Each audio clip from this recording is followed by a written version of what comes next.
Ahoy, landlubbers. It's me, your Captain Vasco speaking. I don't know if I left a clean pause in there for the edit. We'll find out in the future. Listen, I don't have time to worry about these things. It's fine. I always like to hear that. Joe says, I used the Vasco rated emote on another channel. Don't remember the context, but the streamer really liked it. I mean, listen, Ugu Bear is an excellent emote artist. Like, the best in the business as far as I'm concerned. I literally don't know of anyone in her league. This is why I pay her the money to do these things. But, like, historically, like, anytime I've had cause to, like, show my emotes off to someone else, and by that I mean, like, basically all the time. Like, anytime I go into anyone else's chat, I'm like, how do I fill this with pirates and crabs and narwhals? But, like, I almost always get, like, a strong positive reaction because they're just so good. And I don't say this to brag, because it's all Ugu Bear's work, but I am very proud of them in the sense that I paid good money and worked pretty hard to get them where I want them. And they're not all perfect. Some of them I may even, like, commission her to edit eventually. I'm looking at you, Confetti Cannon. It's the OG, it's the very first one, but, like, I think it might need an update.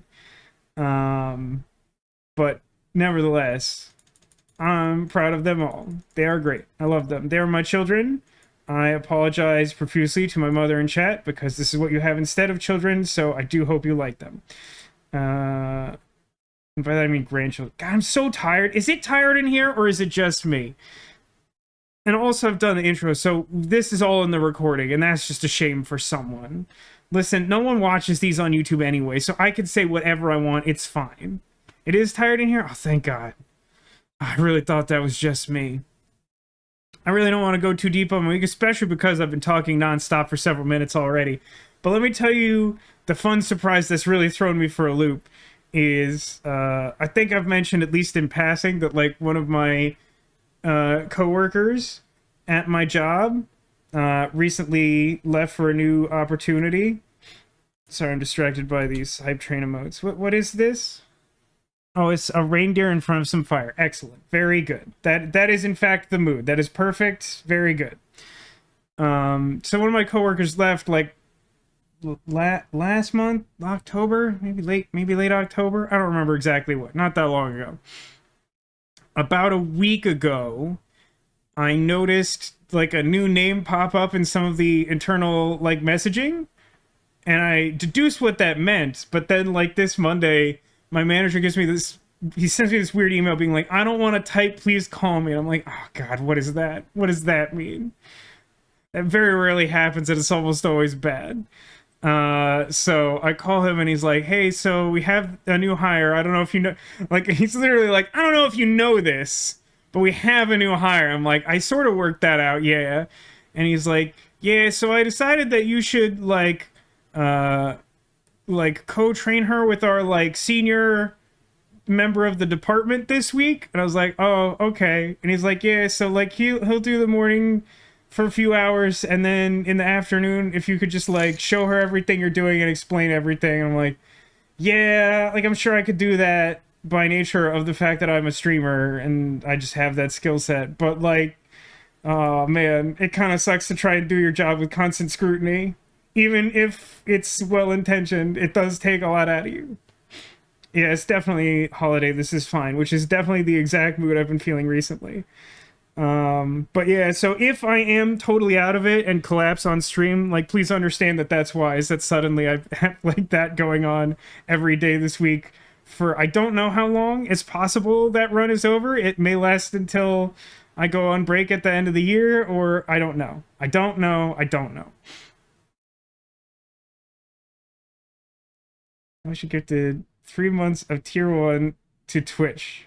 How does that work, Demolition? How does it work? All right, listen, it's time to play Raincoat. I apologize for the talking. Listen, do I have the button for this? Yeah. He's talking way too long, and none of it sounds true at all. There's your transition to Raincoat. So, for those of you who haven't been watching regularly, which I know is some of you, let's try to summarize. We are a protege detective, an apprentice detective, who broke into this isolated ward, this city that cut itself off from the outside world because a major corporation locally just sort of decided to annex itself from the rest of the world. We've been investigating a bunch of murders around town. It hasn't amounted to a lot of discovery of importance, but we have been trying to determine the nature of this town's, like, ultimate secret, or whatever they're calling it, Conai Ward's ultimate secret. And the one lead that we have is that it has something to do with creating artificial beings known as homunculi. And in the attempt to research that, we heard rumors of a secret laboratory. And we talked to someone that we know who works for the company who's... Listen, he says he's the CEO of the company, and I think that's technically true, but let's not get started on that because all of his actions make it seem like he's never heard of the company before. It's all very confusing. But let's just take for granted that he is high up in the company, and he hears we're looking to learn about that. He's like, well, let me tell you, I don't know nothing about homunculi. I don't believe they exist. But I could take you to the secret laboratory because I own the company, and I could just take you right in there. And so... we do that. The security guards are not happy. They threaten us like they always do. But somehow they don't do anything about the fact that we're definitely in a high security area and they should definitely kill us. And long story short, they told us that there was like a death threat made to one of the scientists working at the secret lab. We tried to bring that death threat to the attention of that scientist. He didn't care at all. He talked a big game about this hallway of death traps that he made. No one could ever get to him, and he was totally safe, yada, yada, yada. Trying to condense the story even further, the security guards eventually captured us for no new information. They just suddenly decided they didn't like the cut of our jib. They threw us in their own security office where we could see everything going on in the laboratory because they're all very bad at their jobs. Then there was like a power outage. Obviously, the guy's life was in danger. We tried to go rescue him, but by the time we circumvented his traps with a tiny friend robot, it was too late. He was already dead. The security guards choose that moment to find us, accuse us of crimes, and then as we try to slip away from them before getting arrested to death, we see our mentor and the boss of our detective agency, who's on the scene with our fellow detectives, gets stabbed to death by a figure in a cloak that we are led to believe is Fink the Slaughter Artist. Not quite what Ditto put in chat, but fair enough and close enough. And the way this game is going is probably going to be Twink the Laughter Artist. I missed that part of it too. Yeah, so all of that amounted to us doing a little bit of light investigation and then finding ourselves once again in the Mystery Labyrinth, the physical, metaphysical embodiment of a mystery, in this case, the murder of that scientist. And we've kind of just scratched the surface on that so far. It was giving us a bunch of dead ends, and we deduced our way past them to find a magical staircase up to whatever comes next. Now, we start playing the game. I hope everyone enjoyed that interlude. At least we got some emotes and talked for a lot. How's everyone? Does anyone else want to talk for a minute?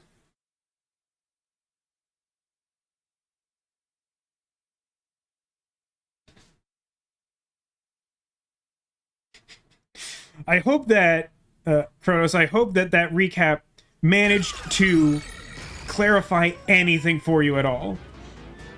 We're at, like, exactly the point in the case where, like, understanding what's going on is an absolute challenge.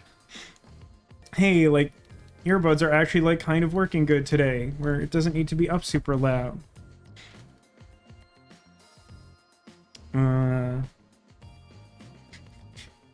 None of us want to know how you're doing. I'm sorry to hear that, Angel. If it's any consolation, it's bad over here, too. This is all thanks to me. Perhaps I said too much. Well, nothing has been solved yet. Oh, I forgot to mention that every time we've worked one of these cases during the course of the game, we've been paired with one of our fellow detectives from the detective agency through a contrived series of plot devices that involves us holding hands tenderly with them. This time it's Vivia Twilight, who in the description for going live today, I compared to Goth Eeyore, but that's really not kind to Eeyore, because I'm increasingly not a fan of Vivia, and Eeyore is one of my favorite fictional characters of all time. Okay, now we're all up to speed. So you like the dancing skeletons? They're definitely... better. How can we tell if you're happy or sad? I would say the skeletons are definitely expressing themselves, even if Vivia isn't. I've never been happy or sad in my entire life. He's really gunning for that goth Eeyore description, though. He's trying. I want to die someday. This guy's hopeless! Anyway, let's explore this new route. You're gonna get some pop-ins, up to and including the entire staircase secret pathway that's supposed to solve the case. Boy, for some reason, moving feels extra awkward right now. Hope that doesn't mean something's wrong with my controller. Why did you stop? Hopefully it's the correct route this time. Dude, I don't know. I've never seen something like this before in a Mystery Labyrinth. It's kind of cool, though. When you think about who could get past security, the only option we know of is Amapal. True, and that's how This we is were able to cool. get through security ourselves. Hey, But hey! it's just a toy robot, right? How is it related to the I wish I could case? pause the dialogue. I wanna... Don't know yet, but since No, I'm just Amapal can messing get through around. security, it must be important. Oh, okay. That's weird. It didn't let me... So the thing I wanted to say that the game absolutely doesn't want me to have an opportunity to say is... So before, the game was having Vivia drag behind the camera to sort of demonstrate that he It's wasn't excited sealed off here, too. to, like, keep up with us and like, to solve the mystery and whatever. But I like that on the stairs because of the way it's framed and the camera pulls out and you're supposed to watch them go up the whole stairs, but the game hates me or whatever. You actually get an opportunity to see that, like, Yuma, the main character, and Shinigami, his, like, weird ghost partner with the... In the description for Going Live, I named her Chesty LaRue, as we all know. So you see them sort of on the same page, and then lagging behind them is Vivia. So you get to see the whole picture. And in the last stream, I was like, I just wish there was another way to convey that. And they did it!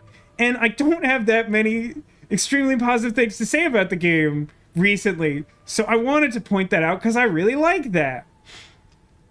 Hey, there's an intercom. Yeah, because it's a mirror of the room that has an intercom IRL. Not sure why the chains are here, though. Maybe someone will respond if you use it. Hi, Shaska. I'm glad you're here, too. How are you doing?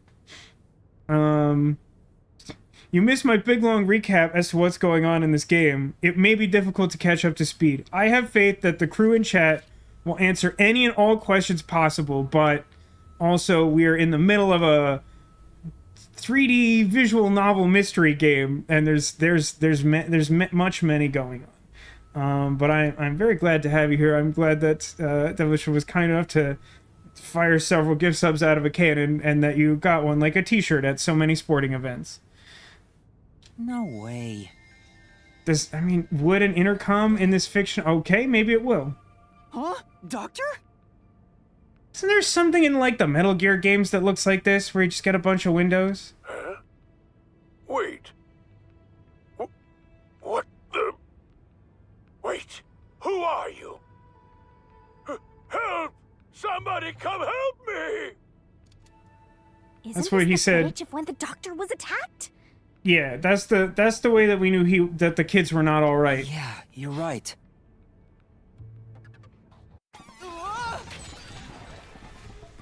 That changed abruptly. The mystery materialized.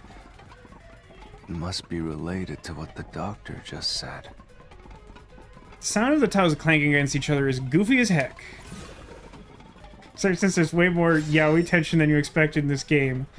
I think that's true. So the question is, who did the doctor say, who are you, to? I do appreciate that while he's ostensibly trying to help us solve the mystery, he's also curled up with a book on a couch that I assume he effectively materialized through sheer force of will. Well, I'll leave it to you. I don't don't get how you can keep reading at a time like this. Dedication? So, like, here's the thing. It's not no one. That doesn't seem to make any sense. I mean, like, maybe there's some weird trick here where ultimately it's no one and I'll be mad about it in, like, 8 minutes. It could be Amapal. But here's the thing about that. I mean, like, so he's kind of a shut-in and he doesn't get along with the other scientists. It's at least kind of implied that he has some kind of relationship with the robotics department, which to me suggests he would at least have some vague awareness of Amapal. Like, he may not know all the ins and outs of it, so, like, he could be startled by it. But, like, it's also, like, really short and doesn't really resemble a human very closely. So, like, I think it's more likely that if he was startled by Amapal, the little robot who could survive the death traps, that he'd say, "What is that? How did it get in here?" or something like that, rather than, "Who are you?" So it feels like the only realistic answer is that somehow or other, "Who are you?" is directed at the culprit. No, he doesn't have bad eyes, he's hard of hearing. He specifically wanted to see Makoto's face so he could lip read. He was like, "I'm not gonna talk to some hooligan in a mask." So I think is culprit. Culprit is my choice. Take all my points away. I don't need I them. can certainly understand why you'd want to choose that. But wasn't security active at that point? I considered all the various possibilities, but I couldn't figure out a way to get past the security. If I'm right, then there is no basis to infer that someone had entered the doctor's lab at this point. I mean, I think that's no more or less valid than my argument. Like, that, I think that argument is flawed, that, like, he's just approaches this with an air of superiority. It's like, a person doesn't refer to a thing as people, or the absence of anything as people. So, like, none of these are very good options. Which means you can't say the doctor was directing those words to the culprit. Yeah, that sounds right.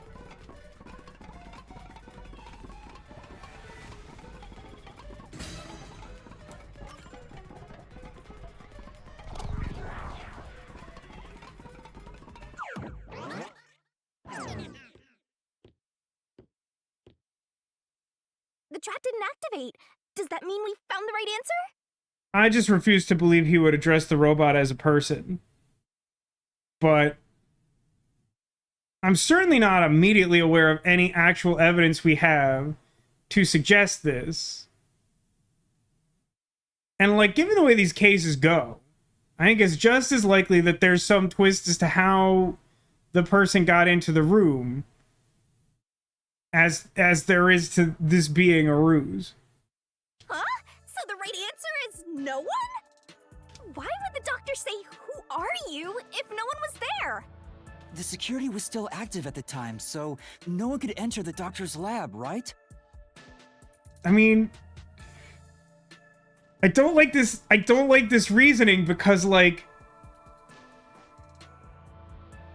I don't know how to put this concisely. I'm way too tired. But, like, the whole point is for us to, like, figure stuff like that out. I don't think that we've, like, thoroughly enough proven that there's no way for that to be true to just accept it as granted. And that was before I borrowed Amapal. Like, a significant portion of other cases is diverted to, like, to figuring stuff like that out, and here they're just like, I don't want to, no. It's like that thing that keeps going around on Twitter, the video of the guy, like, asking, like, two, like, bad faith questions, and being like, which one of these things do you want that aren't mutually exclusive? And he's like, both. So the only explanation is that no one was there. Why would he say that if no one was there? I think if we go there, we'll find the answer. I'm confused as to why we were in this room and then it faded into, like, a weird tile mess. and then we walked through a door, and we ended up back here, but with an air conditioning vent in it. That route's obviously just a side road. Who cares what the old geezer was thinking anyway? But it looks like Oh, this is we're the all only so way bad we at being could go. detectives, including Besides, myself. I am curious about what was going through his mind. It could be an important factor in solving the mystery behind this case. It's convenient that the Mystery Labyrinth is able to read minds and understand the concept of thought. Still, being forced to take a side route is too much trouble. Makes me wish I was dead. Everything. That's your answer to everything. Hey, anime, welcome to the stream. Started playing Alan Wake 2, and they made it a lot more like a survival horror game than the first one. That's both good to know and really bad news. I still haven't beaten Control. I've only played a little bit of it. Control is really good. But, like, the one thing I really didn't like about Alan Wake is that it was a survival horror game, which, of course, on some level is the point. But also, I like that story a lot and would definitely enjoy it if it wasn't a survival horror game. Yeah, I mean, we were talking a little bit about this last week, right, Sarah? About how, like, inconsistent so many of the characters in this game are. Like, half the time Shinigami will be like, obviously we have to explore every option.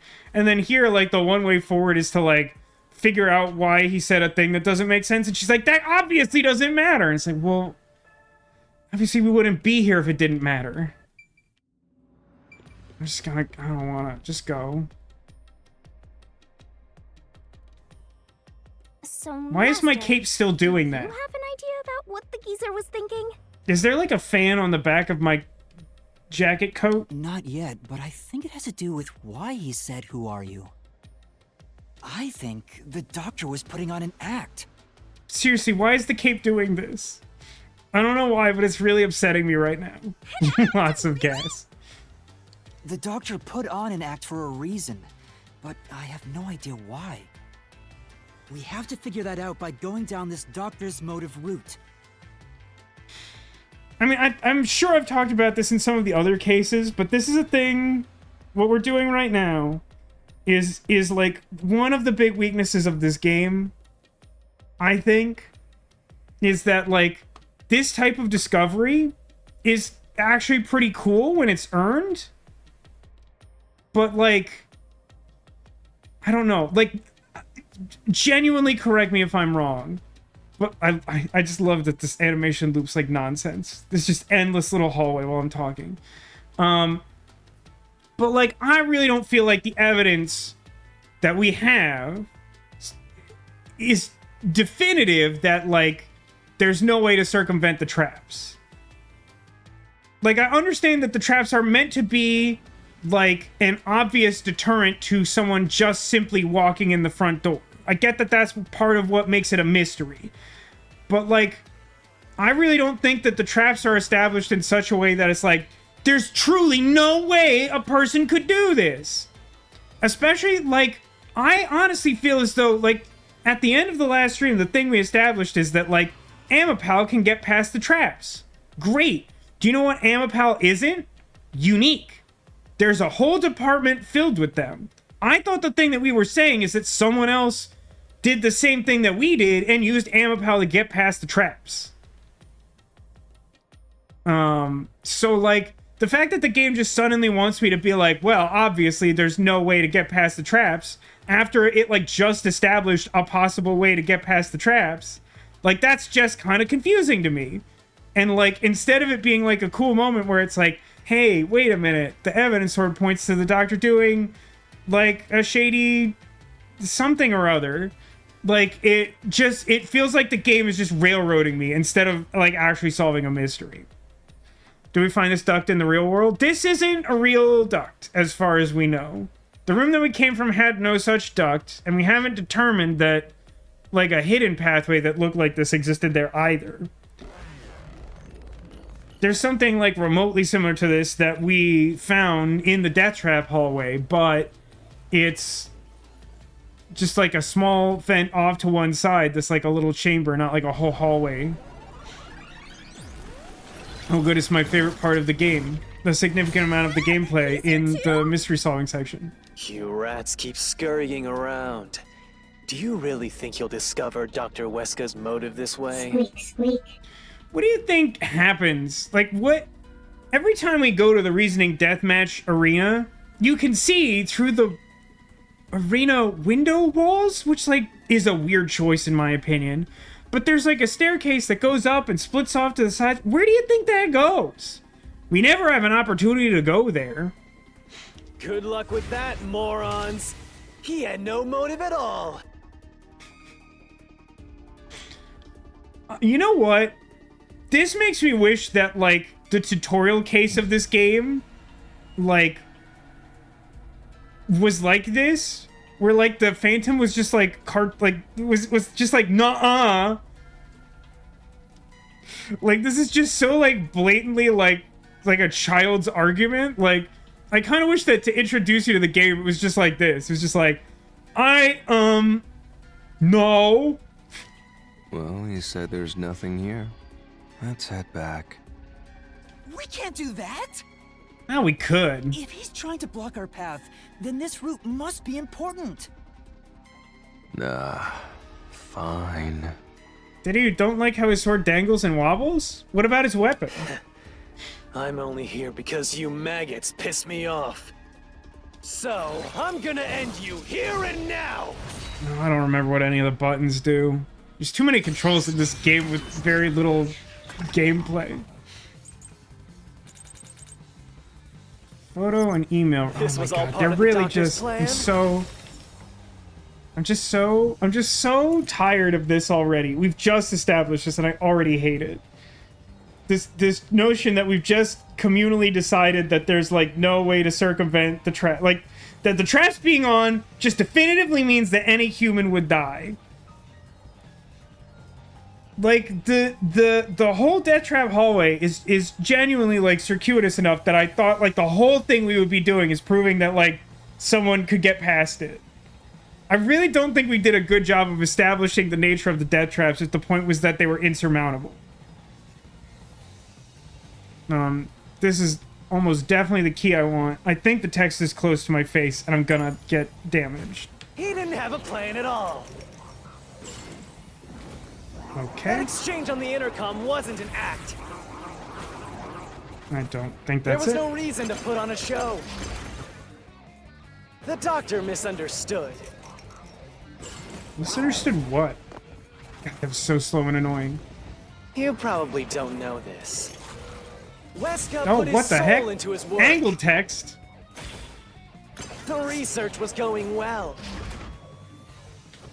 It wasn't. The doctor was loyal to Amaterasu. Wait a minute. Is this not the email I think it is?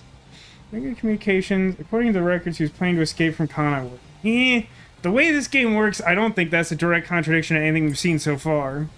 There's no way he'd betray us.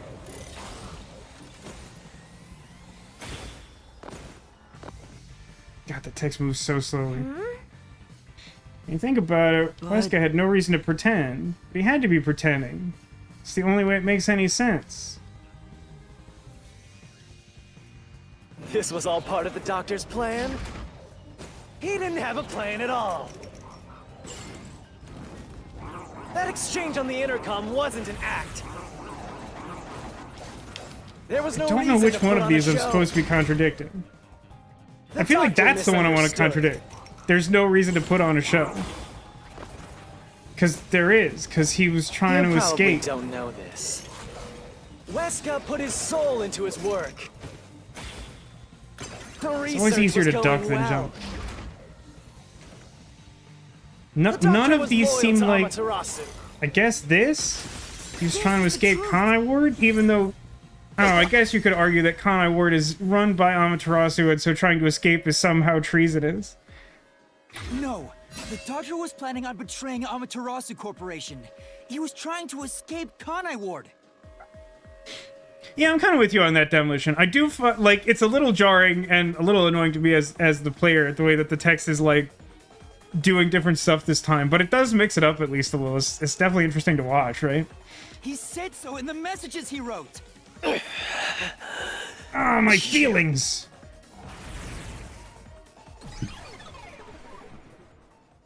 That's how I like to end my arguments. It's just like an overdramatic guttural noise and then just running away.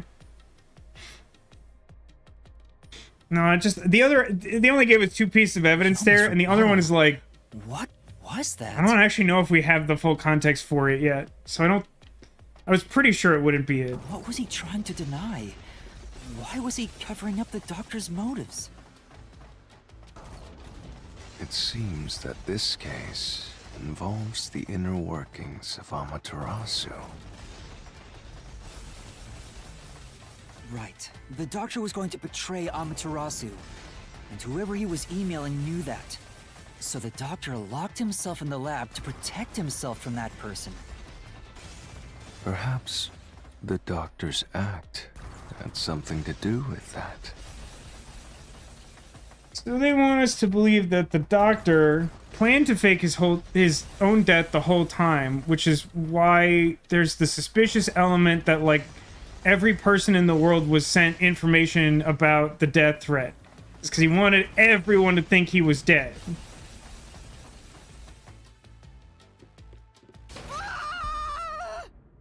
Gonna get a good cardio workout in these dungeons. You could do worse. I agree, anime. Gate. That description didn't do anything to indicate motive. It showed plan.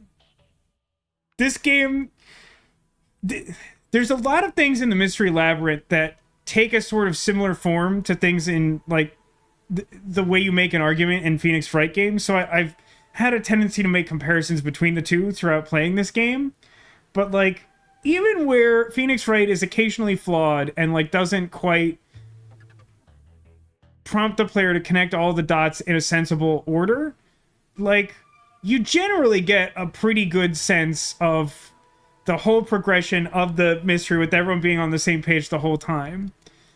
I would say pretty consistently throughout Rain Code, there are just, like, big, weird leaps, and, like, they don't do nearly as careful of a job of pairing evidence to, like, arguments that they're supposed to refute and things like that. So it's not uncommon for that to happen, and it is a less engaging experience. This is a complex problem. The doctor planned to escape Kanai. We have to choose the right door and insert the correct solution key. Obviously, it involves robbing a bank, right? This is way more hassle than before. Guess I'll leave it to you, Yuma.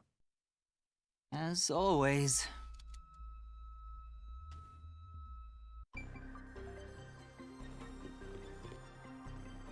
Well, I mean, it's not terrorist bombing, because that's just like the entire wrong mystery. That was the last case, and I'm done being hurt by it, as far as I know.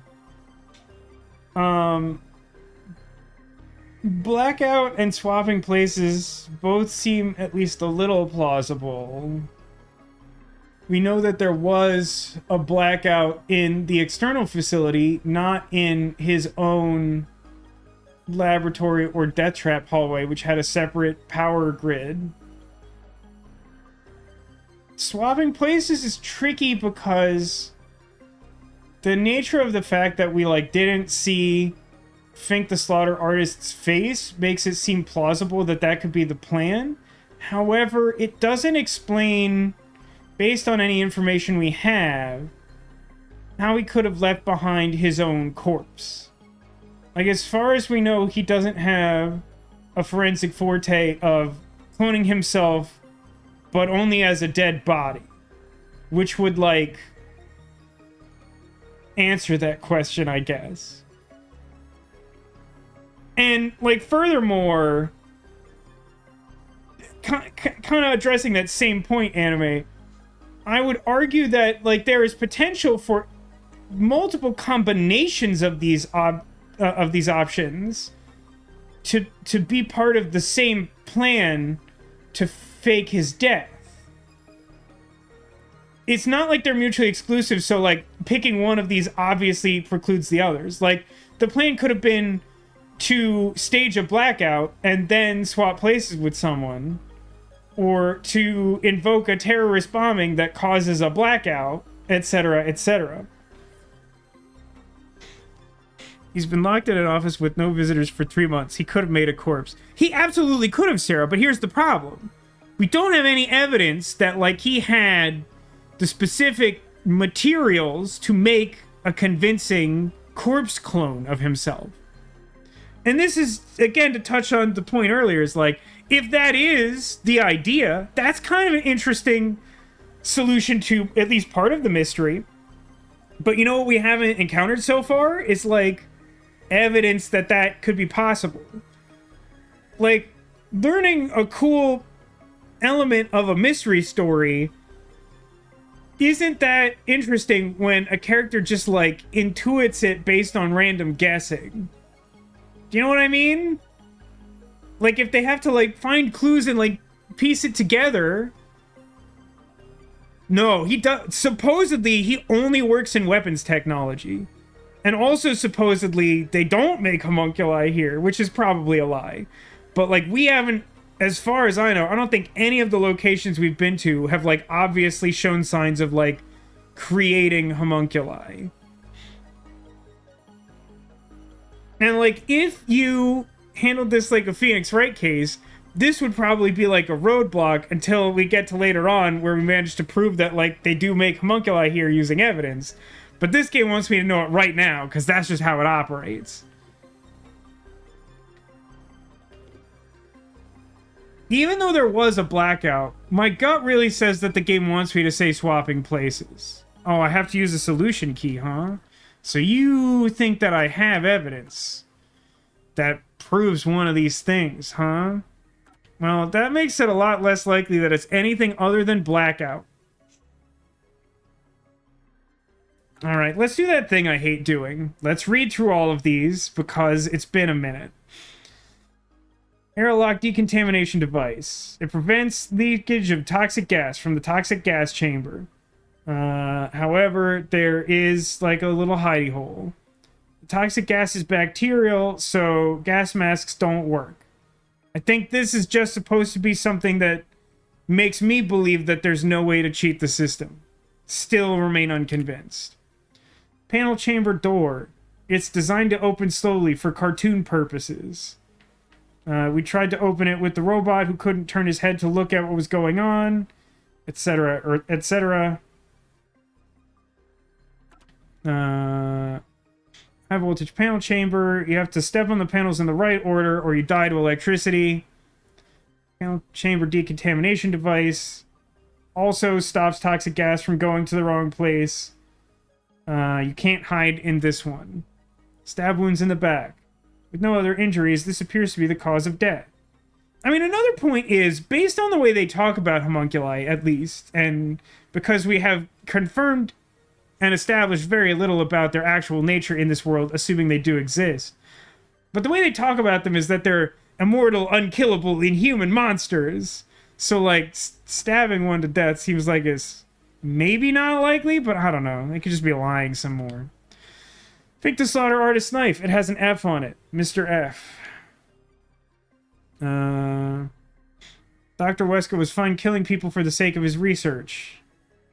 The cancellation of a big project 3 years ago caused him to be a shut-in and eventually try to betray the company. There's, like, so much random stuff in here. He's also hard of hearing. Don't worry about it. Amapel had a shoe print on his head, which feels like it's one of the clearest clues we have, and yet I still don't really know what it means. There was a note found on his desk that has diagrams of a person being splashed with sulfuric acid. I mean, I guess maybe you could argue this is evidence that even though they were very specific in saying that he works on weapons technology and only weapons technology, that secretly he was working on homunculi, because if the homunculi are supposed to be unkillable, making them acid-proof's, like, probably pretty important, right?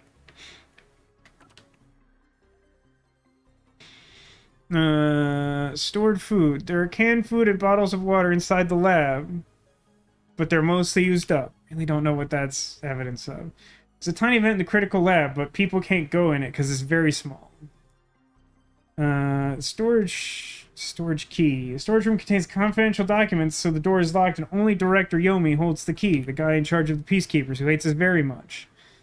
Missing file. There are mostly old research logs in the storage room. A section of the files is missing that we have no context of what they are, but the game wants me to know something. Lab map. A floor plan of the map. It's supposed to be a top secret file, but was found hidden behind a house plant. But, like, also, there doesn't really appear to be anything about it that would require being top secret. I'm very confused as to the nature of that as a clue.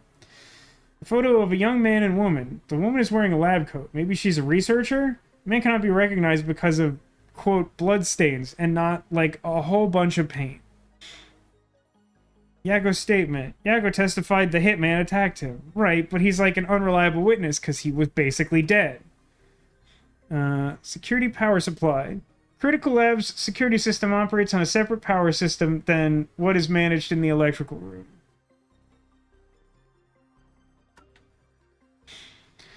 Electrical room eyewitness. Right after the blackout, a researcher near the electrical room went inside to turn the power back on. At that time, they witnessed a dark silhouette pass through the shadows. They claim it must have been the hitman, but obviously they're an unreliable witness because the power was out. Death threat. Very suspicious. Everyone was sent death threats. Amapal's design. He's controlled by an iPad and has camera eyes, and for safety reasons, his arms are ball-shaped and you can't do anything while doing anything. There's like so much, like, just like so much information, and I don't care. Most of this can't matter. We've set it up so most of this can't matter.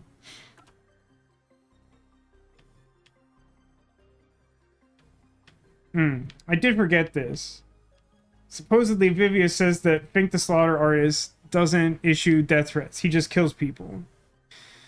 Ghost form traits. You can't touch anything in ghost form, can't possess anyone, and no one can hear you. Kabuki's forte could turn back time and was used while controlling Amapal. The traits of her ability are as follows. Reversing time consumes a lot of energy. If time has been turned back once, it cannot be turned back beyond that point. Did we ever establish that? We had a whole case with her, and I feel like that specific element wasn't made clear. It was an elephant. I mean, I can't deny, it feels weird that we left that, like, slogan in here about Amapal, in this, like, mountain of text about Amapal. The sales pitch says, withstand play with your rattiest kids, tough enough for an elephant to stand on. They mentioned it, like, 3 times. They just kept talking about how the bones were their money. It feels like it should be important. Security log for the critical lab says that the system was on for, like, 90 days and hadn't been turned off. And finally, he had been emailing with someone and planning to leave. So, given that they want me to use a solution key, it pretty much has to be blackout. Blackout is not a satisfying answer to the question posed, however, unfortunately. There was a footprint, too. I think elephant footprints look different, though. It's really interesting that it gives you only, like, a seemingly random subset of these things. And for some reason, it doesn't let me use a solution key that has anything to do with the blackout. Which I guess is meant to be my clue that it actually doesn't want me to say blackout. Which I guess, sure, fine.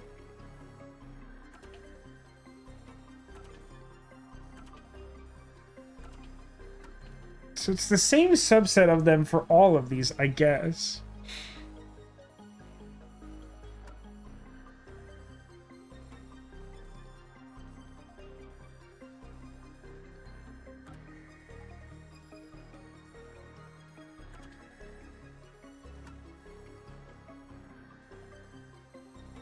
I mean, am I supposed to say swapping places based on the fact that he had these notes about splashing someone with acid?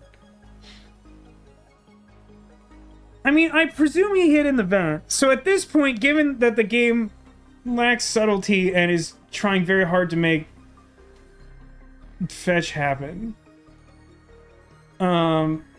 I presume that what it wants me to believe now is this, that we used Amapal to break through the security measures while they were still active. And we got Amapal to navigate all the way to the button that opens the ridiculously slowly opening door mechanism. And we aren't allowed to look at it by nature of it can't do two functions at once. So at that point,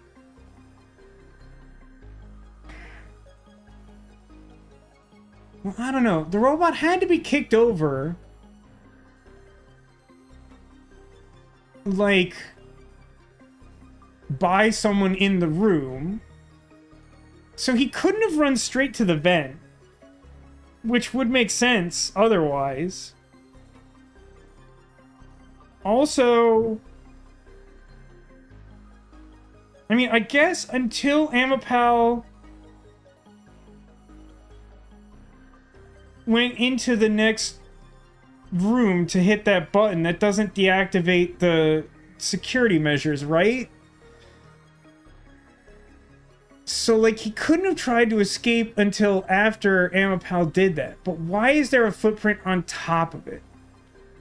Even if he just wanted to kick the robot to make sure it wasn't watching him run down the hallway, wouldn't the footprint be on the side of it? This is the thing that's been bothering me the whole time. Because, like, the footprint being on top of it suggests that someone, like, rode on top of it or jumped off of it to, like, vault over something. Like, if he just kicked it over for the sake of kicking it, the footprint should be on the side of it. I had a couple theories, but none of them seem to have panned out. There were two people in there to start with. But Sarah, you have to keep in mind that no human being could ever get through that hallway, and so it's not possible for two people to be in there. Given the way the game is talking about it, my point is, I don't think we're allowed to think that. It makes sense, but the game's not into sense right now. It's into whatever thing it's doing. No, but like, I don't think... I mean, I could be wrong. Way too long, and none of it sounds true at all. That's completely correct. You're not wrong. I may be wrong, but I'm not sure you're hearing me, Sarah. What I'm saying is, this game is very adamant when it takes a stance. It very clearly stated that there's, like, no way he could be talking to someone else.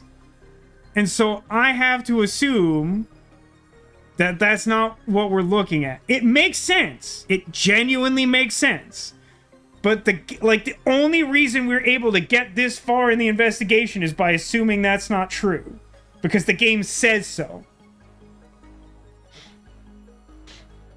It's not the culprit. The game would treat it as the culprit. I feel like the game would treat it as the culprit, though. I mean, even if it's like an accomplice. Because, like, here's the thing. There was no option before for, like, another person. There's only culprit or Amapal or no one. And the game doesn't... I mean, the game sometimes revisits stuff.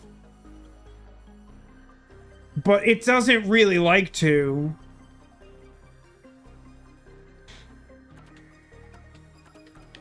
Listen, none of this makes sense at all. I'm going to suggest swapping places based on notes of indestructible human.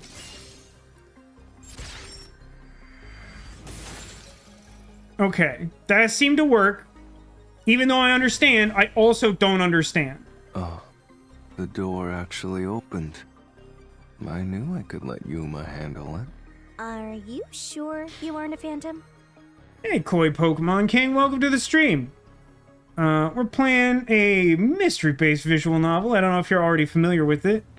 Master Detective Archives: Raincode. We're in the middle of trying to solve a murder mystery that may not be a murderer at all. So the doctor tried to swap places with someone else to escape from Amaterasu. The notes he left behind in the lab hinted at his plan.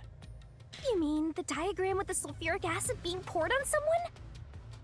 It's not a very good clue if the game wants you to do this without thinking too hard about it, because nothing... I don't think we've demonstrated anything that would require a person to survive being splashed with acid in order to escape that facility. Yeah, he was going to swap places with a corpse, then melt it with acid. Ending kind of made you cry. Well, no spoilers. We haven't gotten there yet. I'm not even sure how close we are, but I think we're closer than we're not. He wanted to disfigure it beyond recognition. That's how he planned to fake his own death. Wait, what? Wait, what? Wait, what? That was supposed to be my takeaway? But did that happen? I don't think... I feel like I would remember. We just looked at the clues. Wouldn't one of the clues say, yeah, he has like 3 stab wounds and the knife is still in one of them. Oh, also, by the way, his whole entire face was melted off with acid. Like, I don't feel like... think the sulfuric acid artist. But, like, for real, I don't think we've established that was part of the parameters of the thing we've been doing, right? At the very least, it'd buy him enough time to escape Kanai Ward. Or so he thought. Like, if we knew that, that would really change the way I approach this case. Because if we had melted someone's face beyond recognition, then I would immediately start questioning the identity of the actual victim. I don't feel like we did that. Wow. Melting a corpse with sulfuric acid? Fingers. Do you like the floating neon equation? Yay! So cool and grotesque! I do. So who was the substitute supposed to be? Maybe the hitman.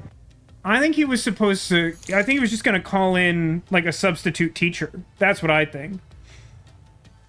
He's going to call him in on their day off and then splash him with acid. Just no respect for substitute teachers. Okay, thank you, Ditto. I'm glad. I appreciate that, Coin. Thank you for the follow. Here, have one of these. The doctor was under surveillance by Amaterasu, but he was still looking for a chance to escape. When he learned a hitman was after him, he figured his chance had arrived. Nah, that's definitely not The it. doctor was hoping to use the security system to kill the hitman and use the body as a decoy. That's such a stupidly ambitious plan. Look, the only thing that I felt confident about since we reached the point in this investigation where they insist that there was, like, no possible way a human could get in there, even with the help of Amapal, America's favorite anti-elephant robot. The only thing I felt confident about is the fact that I finally have an explanation for why all those death threats were sent out, which is because he wanted to fake his own death, and he wanted every possible person who could care about his death to believe that he was dead so that he could escape and not have anyone pursue him. That's clearly what's going on there. That's like the only thing I know for sure. Now that I think about it, the doctor did seem to be waiting for the hitman to arrive. Thank you for gifting a sub to Koi Pokemon King Demolition. Koi, I hope you enjoy our emotes. I'm very proud of them. We were talking about this earlier. I care too much about our emotes. We have fun pirate things and some sea critters and stuff. The hitman hasn't arrived yet. When will he show up? On Tuesday, like the maid. Don't tell me this so-called first-rate hitman was captured by peacekeepers. I mean, maybe that was his The initial hitman plan. never did show up. That's why the doctor had a sudden change of plans. I don't know. It just doesn't make as much sense to me as my theory. But this game doesn't always care about being entirely logical. And that was the act he put on by asking you, "Who are you?" Perhaps that was a trap to lure you in, Yuma. I mean, you know what I would have appreciated if that was the thing that was going on? Is if he noticed that we look like a 12-year-old boy and realized that, like, splashing acid on our face still wouldn't be enough to make us look like him. And so he was just, like, adamant that, like, we not do anything.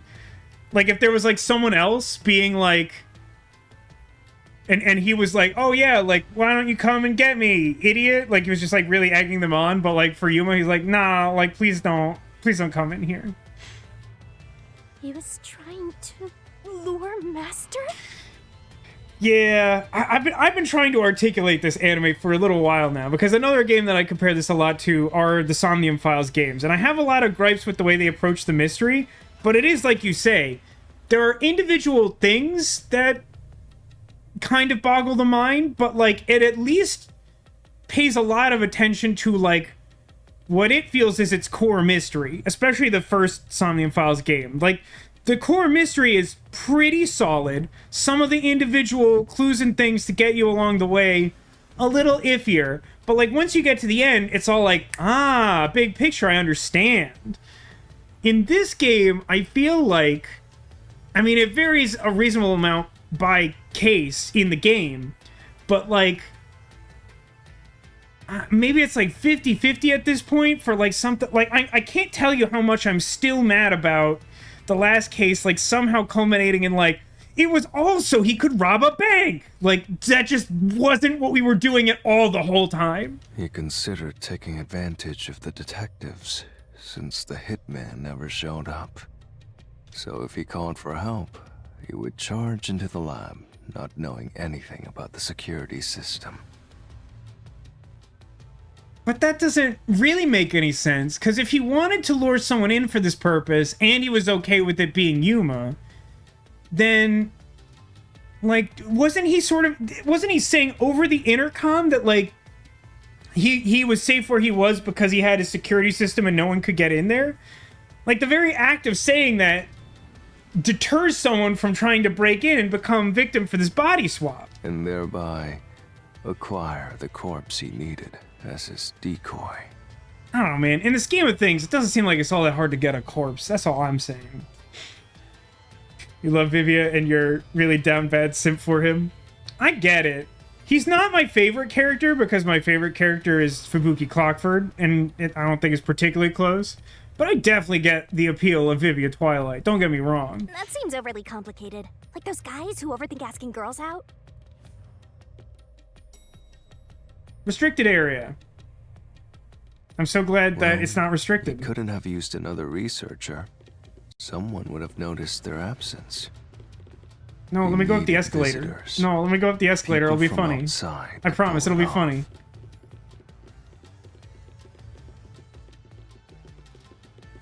It would have been funny. I'm just saying.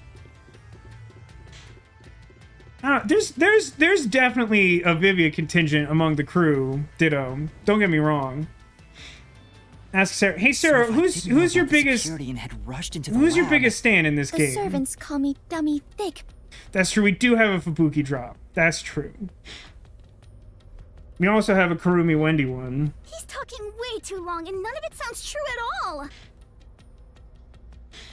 I did briefly toy with getting one from Yakko in the Nailman case, because I just absolutely love the first time that Shinigami like possesses a corpse to like try and explain the murder case to the peacekeepers, and his response is just like, ah, he came back to life.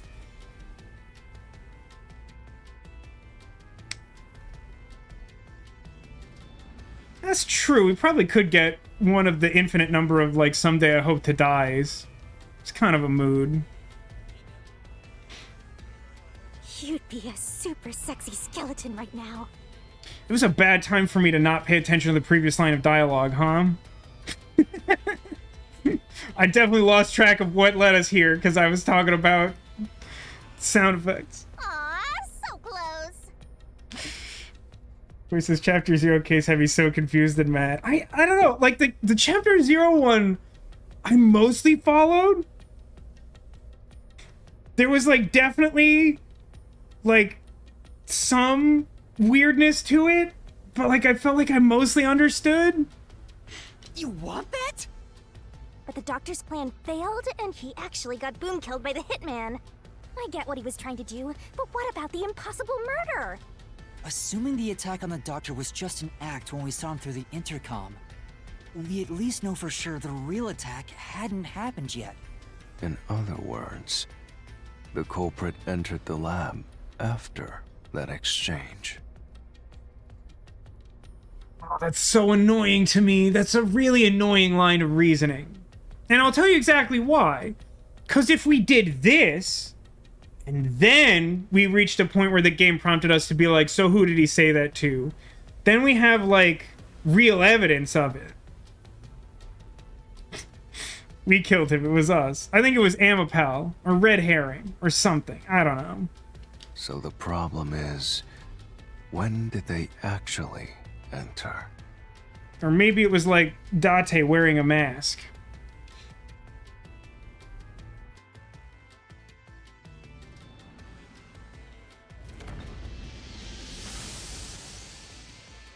I have to say, it's needlessly... I feel that it is needlessly complicated. What are we doing? What are we doing? Where are we? What? Hey, everyone. I'm so sorry to derail myself. What's happening and why are we here and what are we doing? Well, who, what, why, where, what, again, maybe which. What happened? What's happening? Anyone? This place is a real mystery. Then again, I suppose that checks out. Okay. Huh? Shinigami? Yeah! Master, this looks like an important turning point!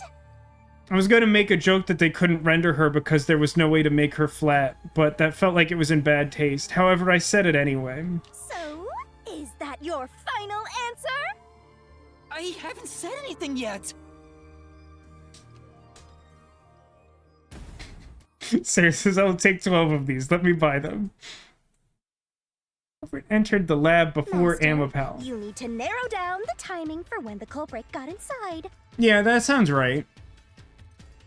The thing I was going to say before all of reality turned into stick puppets, I feel like it is needlessly elaborate in a way that, to me, doesn't enhance this case to introduce this entire line of reasoning about how his plan was to, like, lure someone in and kill them and switch places with them and then just, like, discount it entirely. I do think there's a way where that could be the story and it would add something, but, like, we hadn't organically established that was the thing that was going on before the game really discounted it. So it feels like whiplash to be like, here's the thing that happened, but it didn't happen. F you. So, like, I mean, I feel like this question is phrased very deliberately. The culprit entered the lab before Amapal. And I believe that's true because at this point, that feels like that's the only reason for the very obviously, like, plot-driven... The robot can only do one action at a time, and it pressed the button and the door moved really slowly and we couldn't see past it. Now, again, that seems to suggest, like, some insane, like, omniscience on the part of whoever wanted to kill the doctor, who was probably someone at Amaterasu who was upset about him trying to, like, leave. Right? Like, that's probably what's it. But so the idea being that, like, Amapal went through the maze, pushed the button, the door started opening, then the culprit, like, ran into the lab from the secret compartment in the hallway of death, and then they, like, stabbed the doctor 3 times, leaving the knife in the 3rd time, and then, like, hid kind of like around the corner, maybe, or maybe in like the little laundry room, but probably like kind of tucked in that weird corner, or maybe like behind some food boxes or something. And then Amapal came in and looked at the corpse, and then that guy ran in and kicked Amapal over so that they could escape later. Now then, here's our fateful fork in the road. It's life or death. By the way, this is like a direct Danganronpa thing, right? I feel like they did stylistic stuff a little like this. I don't know if it was like specifically like stick puppets or whatever. Crossroads of mystery and solution. This earth-shattering choice may be your last. Now, Master, which one will you choose?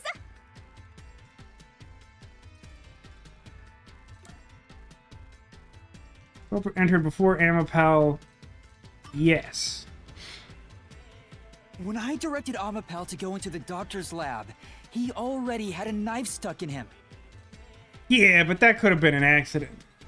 Terrible work accident. Reminds me of Danganronpa 2 Chapter 3. I watched like a playthrough of the first Danganronpa. I never got around to like checking out anything after that.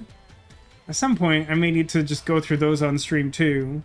Since this was sort of a new game this year, I'm already ready to say last year. That's where we're at in 2023. Because this was sort of like a new game and a new franchise. It's like, I'm sure it's fine to just pick this up here. Which means he was murdered before Amapel entered the doctor's lab. Your answer?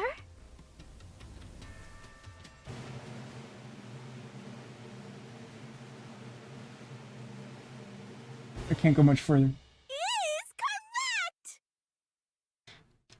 Congratulations, Master! Would you like to double down? I feel like there should have been like a sound effect there, right? What are you talking about? Anyway, let's keep going.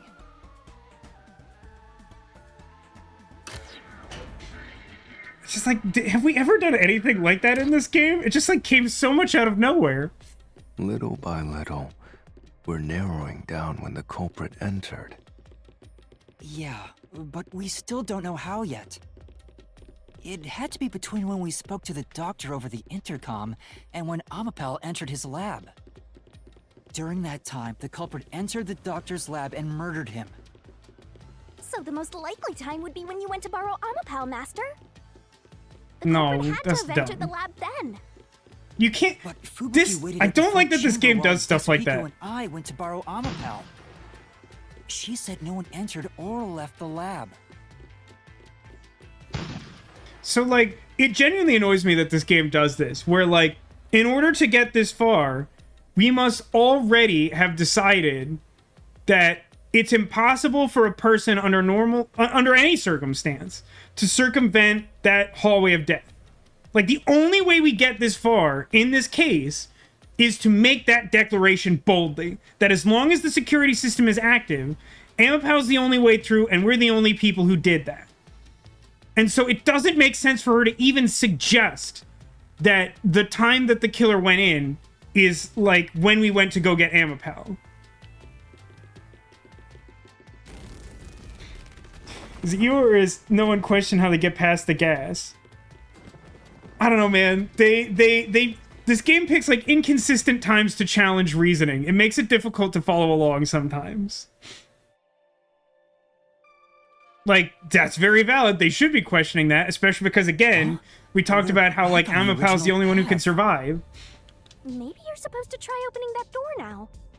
I'm sure that from here on out, it's not just about when, but also how the culprit got in. Yuma, there's no need to push yourself if things get too hard. No, I can do it. I'm going to solve it. I don't need a map to get to Bone Town. There's a lot of scythe in this one.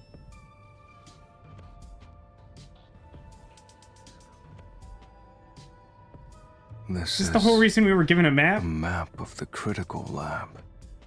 So we have to determine where the culprit was before the murder. We'll have to solve them one at a time. Let's start with this mystery. We have to solve what one at a time? Isn't this currently our one and singular immediate question? I mean, obviously we're trying to solve the case at large, but like, what other thing are we solving in a progression of one at a If we time? know where the I'm so culprit horny was for before mysteries they right got now. in, That's true. I guess we this have a route will Shinigami be one too, clear, huh? too. Do you know where, Yuma?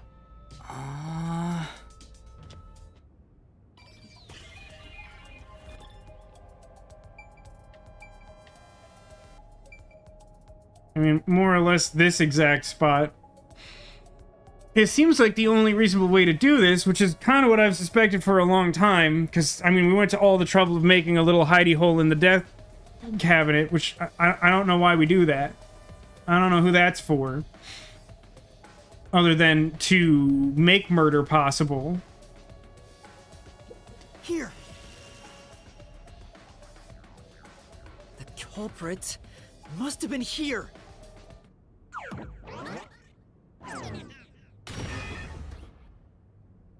That's good. I didn't really want to open those chains with my bare hands. That felt like that was gonna After hurt. the exchange on the intercom, given there was always a detective at the front chamber, when we went to borrow Amapel, the culprit had to have already made their way inside. It's just such a weird way to behave. Like, it makes it seem more likely than ever before that maybe it really was Makoto. Because, like, the only reason... So, as CEO, he would have some motive to try and, like, kill this doctor who's trying to, like, defect and flee and whatever, right? But, like, if this is his plan, the only way it makes any sense to even try and do this is under the assumption that someone else will have the wherewithal to be able to deactivate the hallway of traps in such a way that it leaves you an opportunity to go in and kill the guy. And, like, I feel like the only person positioned that way, especially the only person with motive, because we haven't really... Listen, there's not very many possible culprits in this scenario, if we're being honest. It's like Makoto, maybe Yomi, but not Yomi, because that doesn't seem to make any sense. Like, maybe one of our fellow detectives, if you really stretch it, but, like, that also doesn't seem very likely, because all these events seem to lead to all of us dying. I mean, I guess maybe there's some, like, weird world where it's, like, Yakko, and something went terribly wrong. But, like, it could be Fink the Slaughter Artist, but, like, other than that, like, there's no, like, straightforward suspect. And it doesn't seem like it's a very good mystery if we knew the culprit the whole time and we have to entertain anything other than figuring out how. But the airlock is the only location that isn't affected by the security system. There. The culprit had to be inside that decontamination device before committing the crime. It's just such an obvious design flaw for this thing to even exist. It's actually really maddening. Alright, I guess I'll go through this one door. We solved it one at a time. 1 out of 1. What are we doing next? I thought he was just hiding in there to avoid being spotted after the crime. So you think the culprit was in there before the crime too? I mean, that Yeah. seemed more The likely to me culprit from was the start. waiting for their chance. But we had no idea when we sent Amapel into the airlock. And from there, Yuma, you guided Amapal to the doctor's lab. So the culprit entered the doctor's lab before them? How would that be possible? Only Amapal could get past security. Why is stuff changing in this hallway? Yeah, that's the next big question. No, that's not a question, because they waited until Maybe the security was culprit used another Amapal deactivated. unit. No, wait a minute. The researcher mentioned there was only one functioning Amapel. Which means... Did he mention that? I don't Amapal remember Yuma that. controlled was the only one that could get past security. I really don't remember that So being the mentioned, culprit especially must because have the lab taken is filled with advantage of Amapals. Master's Amapal to get into the doctor's lab. Yeah, that's the only way. But how did they use it? There's no solving the doctor's murder until we figure that out. So wait a minute. Well, I have an idea. Will you hear No, me I out?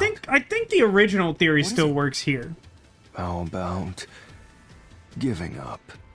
I'm getting tired. I don't know what's wrong with this hallway. Nope, The answer is motion something. denied. Nah, the game really just doesn't want me to have a...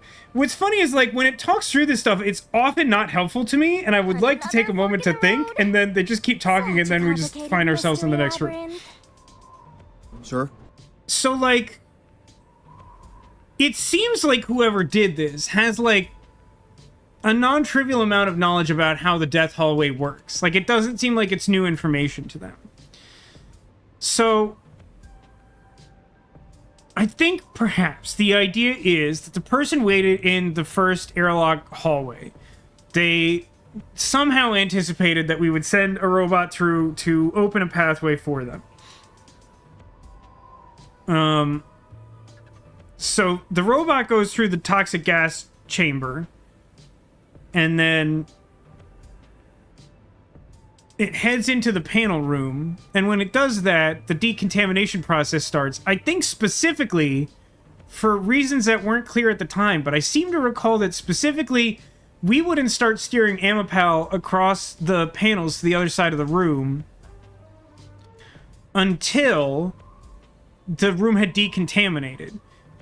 Which could mean that the culprit, like, waited for the toxic gas to dissipate and then, like, went over to where Amapal was and stood on top of it, which is why it has it on top of its head footprint.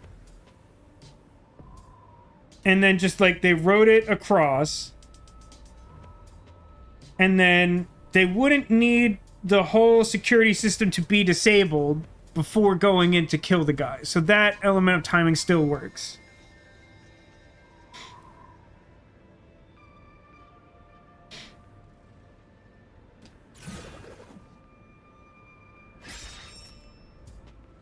How did the culprit use Amapal?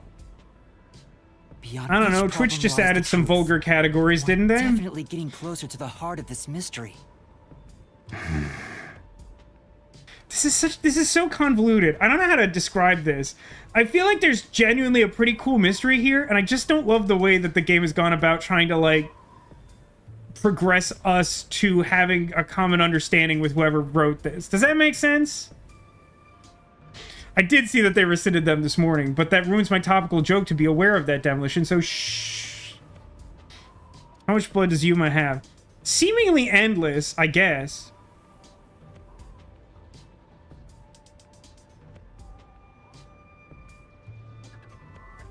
Wait, you've seen Chapter 0 and the ending, but you're too lazy to watch 1 through 4? Oh, I didn't realize. I thought you'd... I just assumed that you had played through the game. That's so fascinating. Okay. So let's, okay. As a weapon, as a shield. You could argue as a shield. I feel like it's slightly more accurate to paint it as like as a ride. It's like a little merry-go-round horsey or something. Okay, hold on. Oh no, this one doesn't require a solution key, huh? Well, if it doesn't require a solution key, it makes me slightly more likely to answer as a shield. Because I think they wrote it to safety. Like so many scorpions riding a frog or whatever. I mean, again, boat might be a closer analogy, but was ridden like an elephant.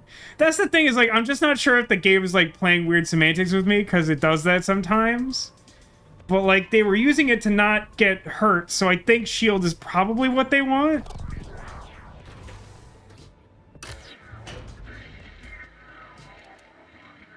Okay, that's one where none of the above was a trick answer. What do you mean, use Amapal as a shield?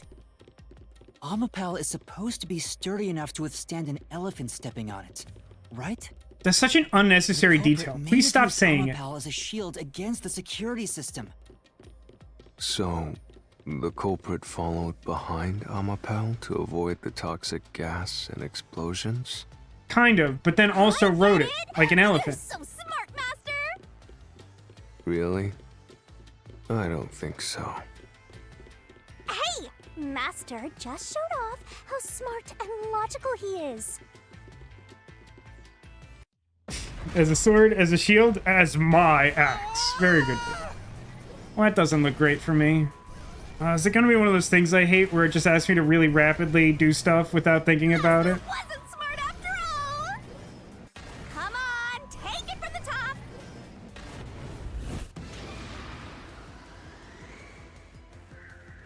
Toxic gas can be bypassed with Amapal. Yeah, sort of. It's gonna crush us! I mean, that's just not objectively true. You can't, that isn't true. That's not true. Even if Amapal itself is fine, it wouldn't be able to protect the culprit from the Oh, I'm toxic sorry, the gas. game thinks I'm a moron and that I'm like 10 years ago. My bad. It depends on how you define can it protect you from it. Because it can. By going into the room, getting all the gas out of its system, and then leaving the door open for you. That protects you from the gas.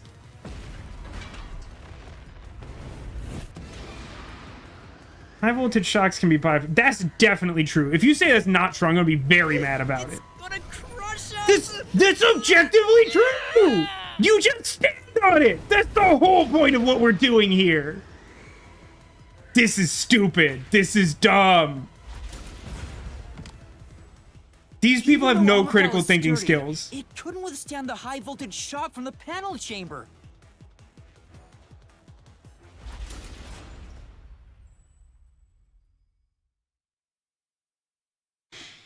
If that were true, how did it get to the other side? Genius. Which means it'd be impossible to use Amapal to protect yourself. Oh my god. He's talking way too long, and none of it sounds true at all. In fairness, I did say I would be very annoyed, and I am. So it's all just a matter of semantics that even though you want Amapal to protect you, they interpret S.H.I.E.L.D. to be literally just standing behind it. The servants call me Dummy Thick. And any other interpretation of S.H.I.E.L.D. is null and void. Great. You're only realizing this now. At this rate, Perhaps you will. I'm not even. You don't get. You don't get to read your dialogue. You did too bad of a job.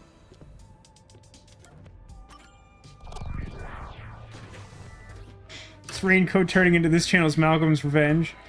Malcolm's Revenge is the third game in a point-and-click graphical adventure series called Kyrandia that my sister's been playing on her live streams.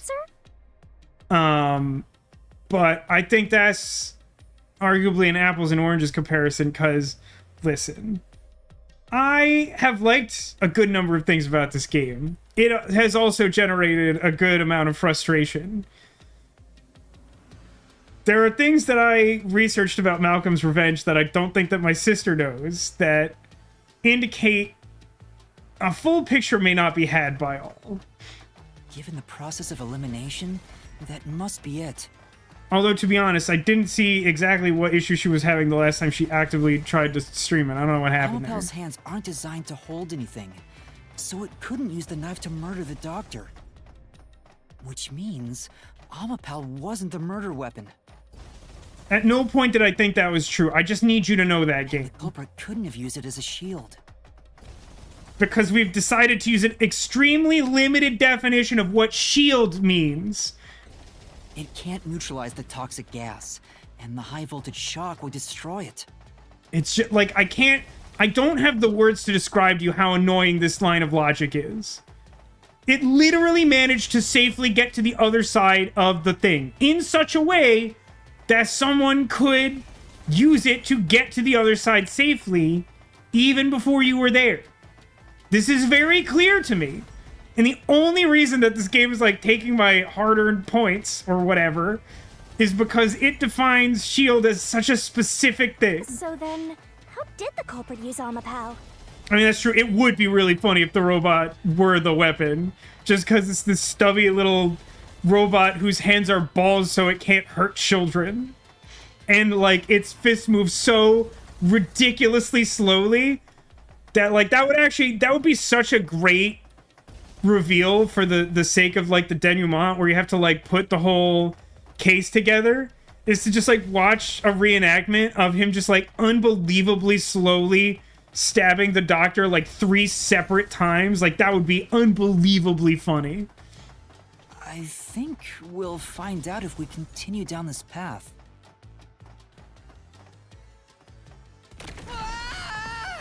I fell down a hole. That was the wrong answer! Come on, Master! Oh my god, are we doing this again? Are we doing this again? Game, I'm tired. Could we just get to it? Ah, my squeedly spooch. Huh? We've been here before. It looks like we've been brought back. But the door we opened earlier is closed again. Why's that? Is this supposed to be a metaphor about the culprit knowing about Fubuki's time powers? Yeah, I wonder why.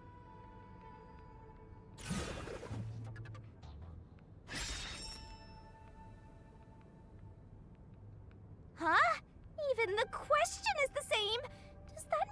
do it all over again? I think that's what we're doing. I think the Mystery Labyrinth is trying to signal to us that the culprit was able to travel back in time. Well, the logic is still sound. There's no other hiding spot for the culprit besides the airlock. So you want to choose the same answer and keep going? If you do, you'll just repeat the whole process again. Yeah, but at least that wouldn't fit the definition of insanity. Oh, wait a minute. We'll just be brought back here if we can't figure out how did the culprit use Amapao? They used it as neither. Hey guys, can I just like fill in a blank here? I think you're all a little too slow. Like, I'm not gonna pretend like I haven't missed a couple clues here and there throughout this game and like genuinely like missed something that the game hinted at. But like, sometimes you're just infuriating to deal with. And I refuse to walk any more than I have to. Oh, that's so cute. Hey, don't sit down! Sun's getting a little low in the sky, eh, Vivian? What should I do? Stand up! Stand up right now! Stop it. Leave me alone. If you want me to leave you alone, then help my useless master out! Fine. Just one thing, then. We're back at... where was the culprit before the crime? Because you're stuck at... how did the culprit use Amapao? With that in mind, these two questions are connected. Connected? Both the culprit's location and how Amapao was used? Help him out more! More! I'm gonna leave this for a second. I feel like Sarah needs this. I can't explain exactly why, but I feel like she needs this. You can clip it if you want. It is kind of cute. If we had this kind of relationship with Shinigami the whole time, instead of her just, like, slut-shaming every female character that ever appeared, maybe we would have, like, a better professional relationship. The Oh, there you culprit go. was hiding in the airlock, where you also left the robot, right? At that moment, only the culprit and Amapao were there. So maybe the culprit did something. The culprit did something to Amapao? Clues are always there, right under your nose. It's a detective's job to notice them. Maybe... I don't know. Maybe the culprit stood on top of Amapao, and you're just wasting my time? Maybe? Did you notice anything strange back then? Any tiny detail? Try to remember. It says, attach the knife to the nub. That would be so funny. But the problem is, like, that... aside from that obviously just not being true, like... we would be able to see it if it was on the right arm, because we did see it extend unbelievably slowly into that button to, like, open the door on the other side. Something strange. In the neighborhood. Who you gonna call? Hey, now that you mention it, back then... Footprint? Oh, hey, the screen lit up. So this is what Amapao sees. It's like the cockpit of a mecha. Whoa, what was that? Did it break already? I thought it was state of the art. I forgot the specific thing, partially because it's, like, literally not even a clue, which is a little annoying. Glad someone got that call and response. Thank you, Angel. You are obligated to answer that question. But presumably, this was meant for mystery person who may or may not be a masked individual and also the CEO of a company. It would have allowed them to, like, hijack the feed to know when it was safe to proceed. Probably, maybe. No, it's alright. It's stabilized. There was a moment when the camera stopped functioning while I was controlling Amapao. It returned to normal pretty quick, but maybe... See? I told you it was right under your nose. You don't need any additional help from me. God, Right? he switched so fast into lounging mode that he practically, like, elbow dropped the floor. That was a clue to help solve this mystery? I hate all of you. I'm gonna need you all to focus up. Actually, everything in this world is a key to solving mysteries. You just haven't noticed them. That's a sick and reasonable burn. Perhaps there is more you're overlooking. Was there anything else unusual? Something unusual. Something I missed. Something I actually have a solution key for. Anything else? It's not like Amapel's camera showed the culprit. Wait, that's it! Huh? Now that I think about it, wasn't that strange? The culprit must have gotten ahead of Amapel, but why didn't they ever show up on the camera? If the culprit went past Amapel to enter the doctor's lab, they would have been spotted for sure. No! That's so blatantly untrue. The very moment that we hit the button to open the door into the laboratory, it was unbelievably apparent that something could sneak by it one direction or the other. There's definitely no way that... Let me put this a different way. There is absolutely a way that you could bypass the camera and it wouldn't be hard. Now that you mention it... But nobody showed up on camera. How did the culprit manage to pull that off? How can you move from the airlock to the doctor's lab without appearing even once on Amapel's camera? Tweedlebugs, all of you. Hey, aren't you just adding another mystery? No. All the pieces are here. Huh? Yuma, the mysteries you face now can be solved with a single answer. A single answer? 42. I talk too much.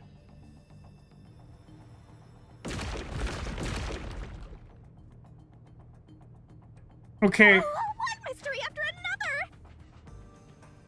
I have an objection. This is relevant to Demolition's interest in the concept of infinite blood. If the Mystery Labyrinth is able to simply generate blood to write a question on it, why do we keep cutting my throat with a scythe? Also, what's that? What's the top center one actually, like, printed on? It kind of looks like the wall, but it's, like, clearly offset like it's a separate panel because it overlaps the chain there. Like, what's happening there? What do you do now? It's a Pandora's box of mysteries! Let's stay calm and think about it. There's plenty of time. That's very good, Demolition.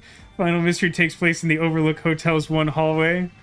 And, like, they just ask, like, a single simple question about the murder, and then the elevator doors just open, and the blood comes out like The Shining.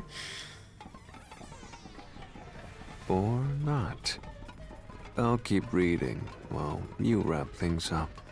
I like to imagine that his force of will that allowed him to conjure that couch in the other scene where it wasn't quite appropriate allows it to be safe from the floor panels. Remember what he said, Master. All it takes is one answer to solve these mysteries. Use those weak brain cells of yours and think! Culprit's location. Amapel's usage. Its malfunction. Why didn't the culprit appear on camera? All this can be solved with just one answer?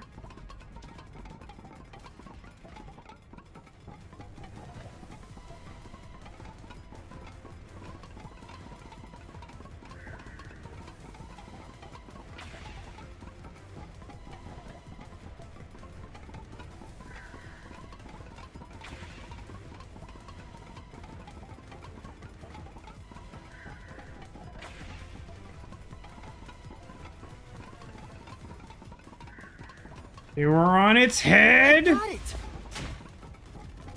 The culprit rode on Amapel's head, using it as a method of transportation.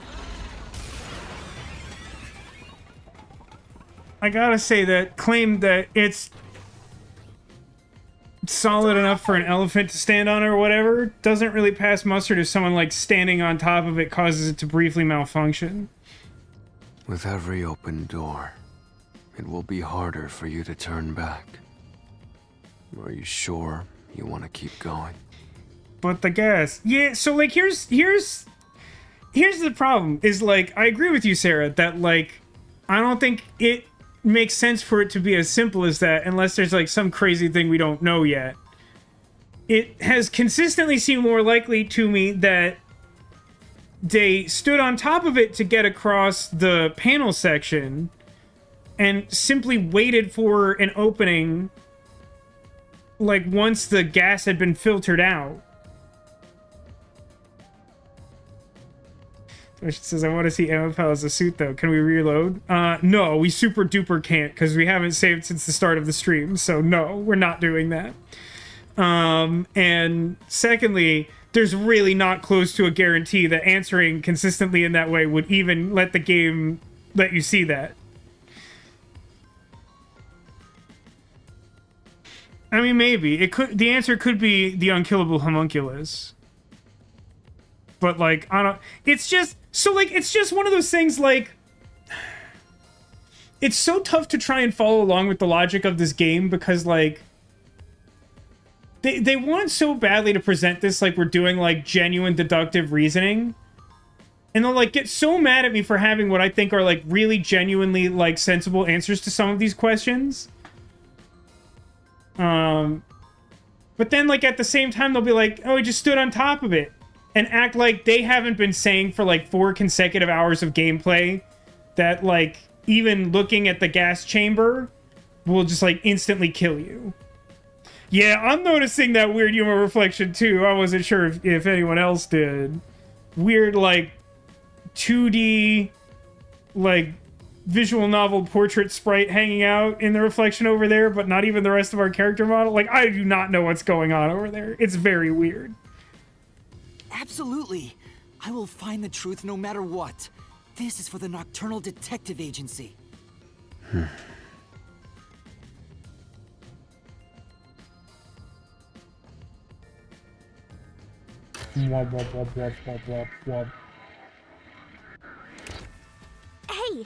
you said the culprit rode on top of Amapel.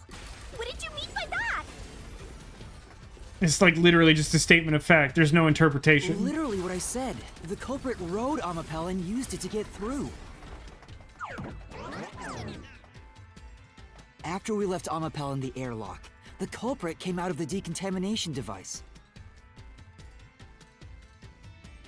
Then they jumped on Amapel's head. The disruption in the footage was from the impact. That's insane. I have another problem with this, which is that, assuming that we are going to reach a point where we determine that, like, the reason that they're able to get on Amapel in that first hallway, because they're very clearly stating that, like, then it presupposes that there is a way to just survive the gas, which renders moot, like, a considerable amount of the jeopardy of the danger hallway. Is it? I think it's fairly reasonable. What happens when you rotate too fast or start and stop too fast? Lucky for us, Demolition, Amapel sucks and that's not possible. I appreciate that perspective. Castle simply says, remember, this game could be worse, followed by a horrifying emote of Mama from Somnium Files. But I would argue that as much as I don't necessarily care for Mama, the only time that Mama truly, truly, truly becomes the degradation of the game is in the second Somnium Files when you get the big reveal. Amapel can withstand up to 100 kilograms of weight. So someone riding on it shouldn't affect its functionality. Yeah, about The that. shoe print on Amapel's head wasn't caused by someone kicking it. It wouldn't make sense for that. It was left there from the culprit hopping on and off. After that, the culprit simply rode on it as it moved toward the doctor's lab.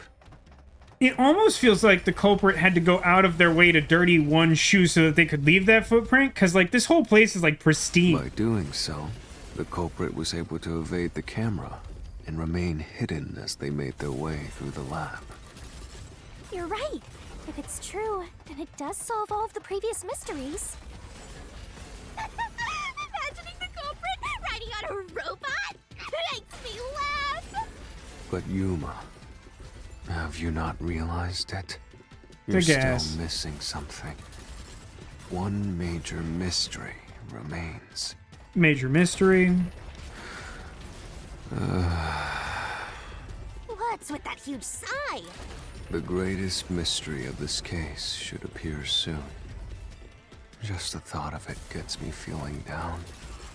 This case is great. Is it why the McFlurry machine is always broken?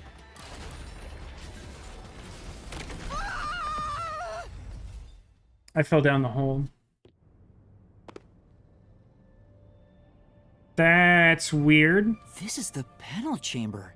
Why would the panel chamber be the hardest?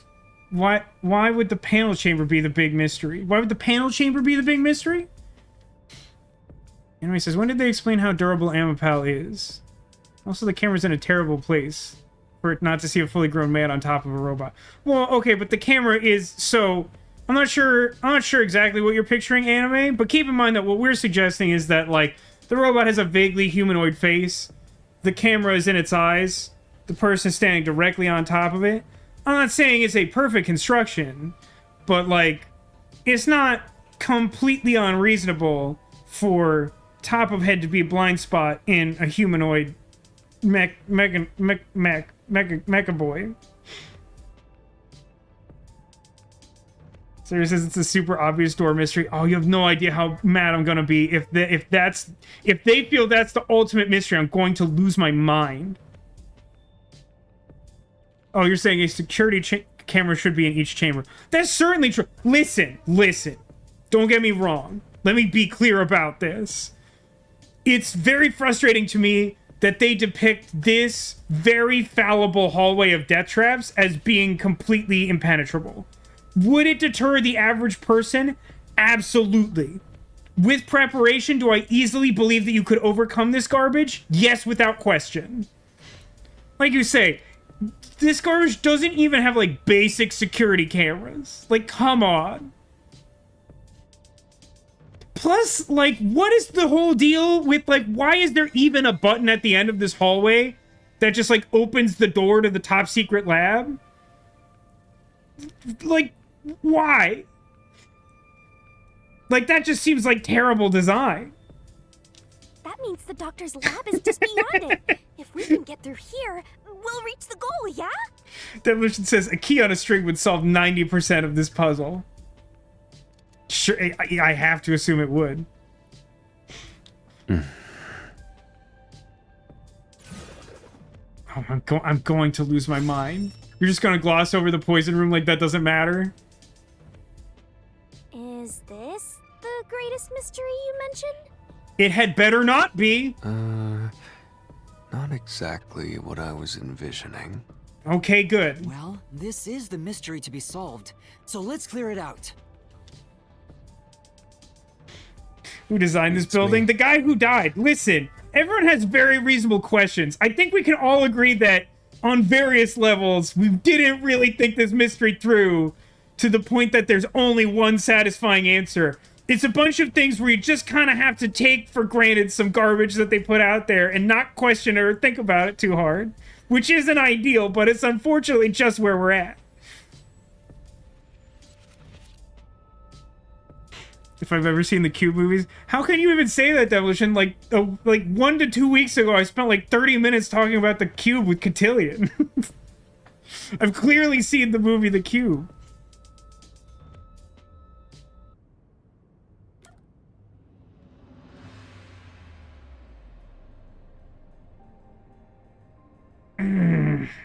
I was trying to remember while we were going through that last hallway if there was like another moment where the camera went weird when he got off, because I don't remember that. I don't think it's like a solution key either. I mean, it's probably while opening the door because it couldn't move its head or whatever. It's possible it could be before opening the door, but I feel like that's... I mean, it's kind of close between the two. I'm inclined to go with while opening the door because then there would be no chance that Amapal could move its head. And, like...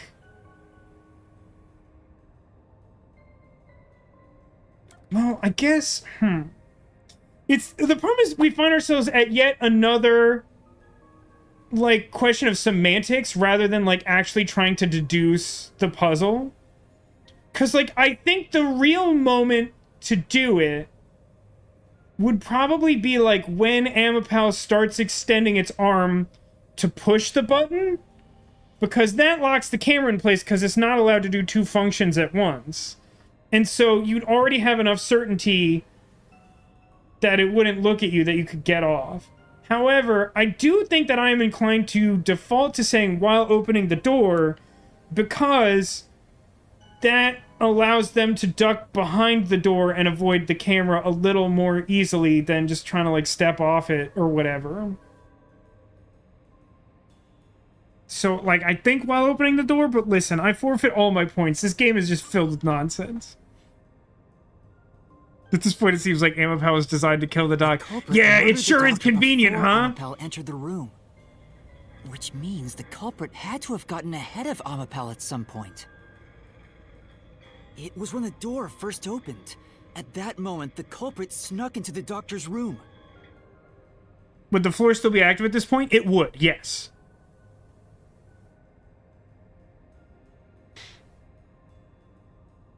Well, okay, but here's the problem. So Anime says, if the floor was still active, then he would have to get off when they're going in, if not probably while opening. I mean, it has to be before the door was open, because the danger floor was active for considerably longer than this. Like, Amapal had to, like, go in and press the deactivate button inside of the room for that to be true. That the button inside the lab is the one that deactivates the traps. But like, again, question of semantics, but like while opening the door could mean that like as the door opens, they position themselves to sneak in the second the door opens.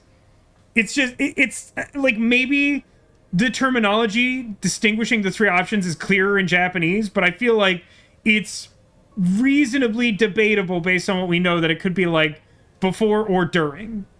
Yeah, when the doors were slowly opening, just like this. That's when the culprit took their chance. Okay, Right. they want us to believe that they vaulted there was over. enough space for a person to slip through, the culprit hopped off and went inside. Honestly, feel like there were multiple ways to do this, and that's not Occam's razor, but yeah, we'll go with it. Like this?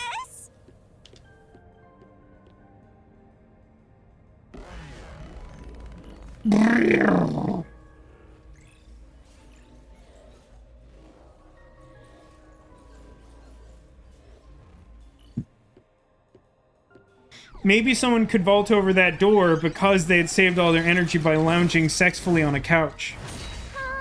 We still haven't reached the goal. I thought we could get into the doc's lab now.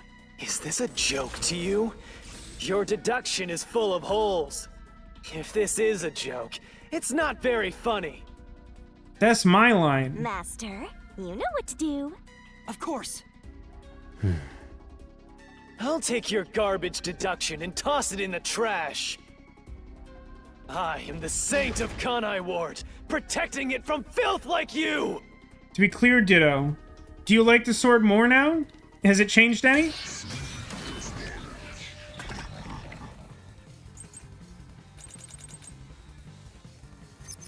Look, Wait a minute, what are we doing here?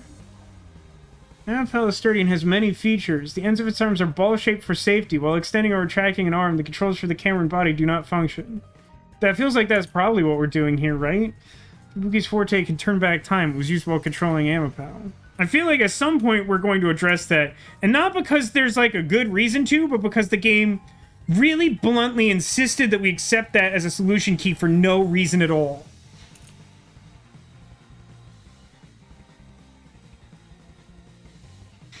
Yeah, I'm really struggling because I'm at like low brain function today, but like I want to convey something that's like, I'm not really enjoying this particular case, shocker, but like the reason for it is that like I don't feel like I'm solving a mystery. I feel like I'm fighting the logic of whoever wrote this. Like, there's times where, like, maybe I'm struggling to understand it, or I, like, disagree with parts of it, which there's some element of that here, too. But, like, it just doesn't feel like we're using our own deduction, or even the clues given to us, to reach a satisfying conclusion that the game has earned by building towards it. But rather that the game keeps, like, making these, like, big, random, chaotic leaps, and we're just, like, struggling to keep up because they're not actually using logic to get from point to point. Some of the individual things can be argued logically, but, like, there's not a continuous progression that gets us from, like, not really knowing what's going on to the understanding that the game wants us to have by the end of this. It just keeps hopping. Culprit hopped off Amapal as the door opened, then slipped through the gap Let's in the continue to be door. annoying. I That's hate the impossible, jumping. even for Fink the Slaughter Artist. Think about it. Don't you mean think about it? Amapal's line of sight changed just a bit. I'll slash through Get this dumpstered. mystery. That one's actually easy. Because like 14,000 in-game hours ago, I was like, hey, it's really convenient that nothing can happen while his Amapal arm is designed so that when his extending. hand is stretched out, it won't execute any other inputs. That's why when it was pressing the button for the door, the culprit didn't show up on the camera. You little maggots. Don't get so full of yourselves. You're not getting out of here alive.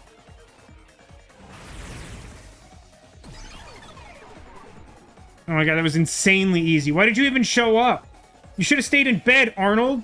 Or whatever the Magic School Bus kid's name is.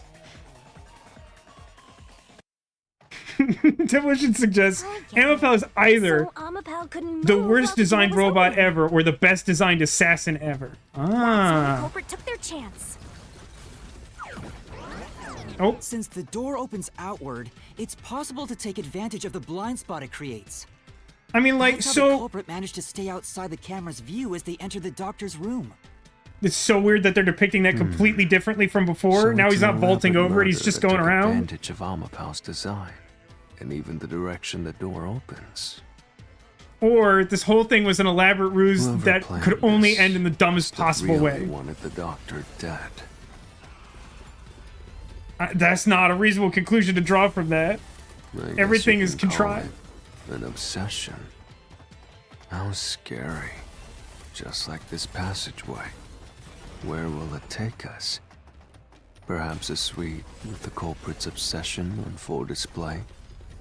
A room of nightmares? Perhaps a steel cage of nightmares? A nightmare steel cage? Knock it off with the weird soliloquies. Let's go. You're really going? Huh?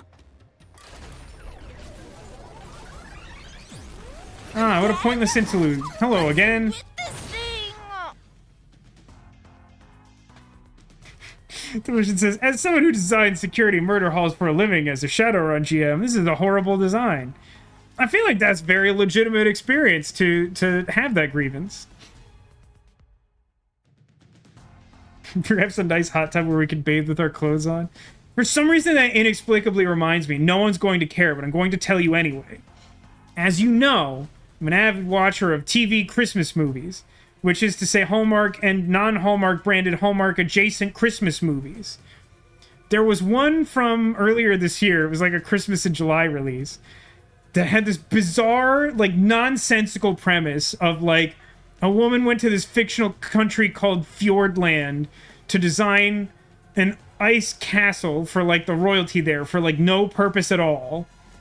And even though she was an architect, she was, like, physically, like, carving stuff into it. I'm like, just whoever wrote this doesn't know how, like, any of the words in that previous sentence work.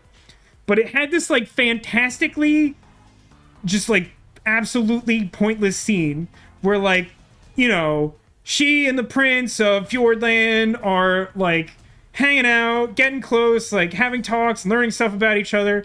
And then there's just, like, one random scene where just, like, the two of them are, like, sitting in this, like, outdoor hot tub outside the ice castle.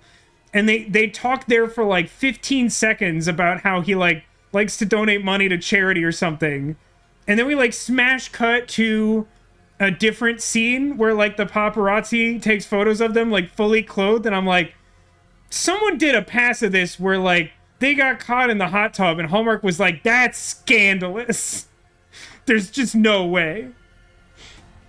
Hey, Like, it just didn't make any sense for either of those scenes to work that way otherwise. When the culprit entered the doctor's room while the door was open... Huh? Yeah? At the time, the doctor was in the room, right? If the door opened and an intruder entered, how could the doctor not have noticed? Hard of hearing. Got it in one. Hard of hearing? We've established that the man was hard of hearing. So what if he did notice? It's not a big deal. He's going to argue that the knife wounds were in the guy's back, but I would like to inform you that hard of hearing? Yes, it is. If he had noticed an intruder, the doctor would have turned to face him. Listen, if you give me actual clues, I'm reasonably good at deducing, like, facts and figures for these types of mysteries. I'm not a complete moron. This game works really hard to make me look like a moron by just doing nonsense. But I understand the implication, and I already have the answer. Asked and answered. Which means he wouldn't have been stabbed in the back. That piece of trash is right. Your logic is flawed. Hey, what are you, on the Phantom side now? Listen to my incredible words of wisdom. Your crappy deduction is worth less than shit! Everything you do is a fucking mistake! This game knows, like, all my daily mantras. It's really freaking me out. Kind of you to say, Demolition says his players could use me as a team member. I'm better than most of them. I don't know about that, but I appreciate you saying it nonetheless. Let me just break out the key that says hard of hearing, and now I'll spend like 20 minutes of my life trying to figure out which statement it directly contradicts, because there's only one correct one, and for some reason it's not always obvious. Yobi's VA really earned his paycheck. To be honest with you, like, one thing I will consistently say is the strength of this game is the voice acting and voice direction are like almost universally great. Oh, we're doing this thing again that I hate? That's genuinely wasting my time. Your deduction is inconsistent. Oh my god, I swung early and then it wouldn't let me swing again because it's just being By rude. your logic, even if the doctor could be stabbed, it wouldn't be from behind. That's all impossible!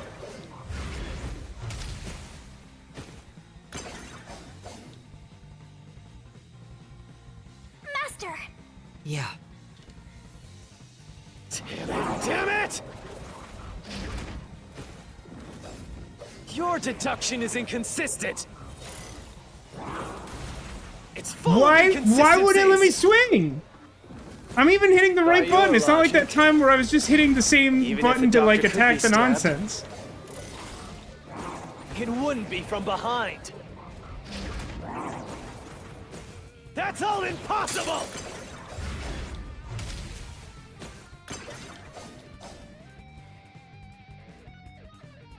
Master!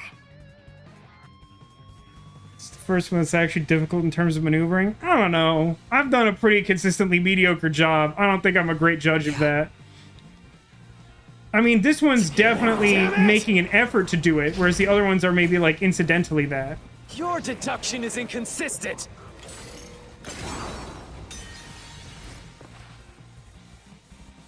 His other point is valid. Good luck! Yeah. I hate this crap. This is such a waste of my time. Your deduction is inconsistent. It's full of inconsistencies. By your logic, even if the doctor could be stabbed, it wouldn't be from behind. That claim doesn't hold up! But his claim does hold up. I'm supposed to contradict it a different way by offering evidence. In a thing where I'm just supposed to rebut the thing he said, what he said is correct! That's how the body was discovered! That's what he's saying! That's literally the thing he said! It's not a rebuttal if I agree with the thing he's saying. The control is to do a rebuttal to the thing he said. So, like, I try to contradict that it's a contradiction. They're like, nah. And then I'm like, well, then the other thing you said is correct. No, that's wrong, too. It's just being contrary now. That's why I'm saying your deduction isn't consistent. Exactly! Ah! Am I losing my mind? By your logic, the doctor couldn't have been murdered in that way!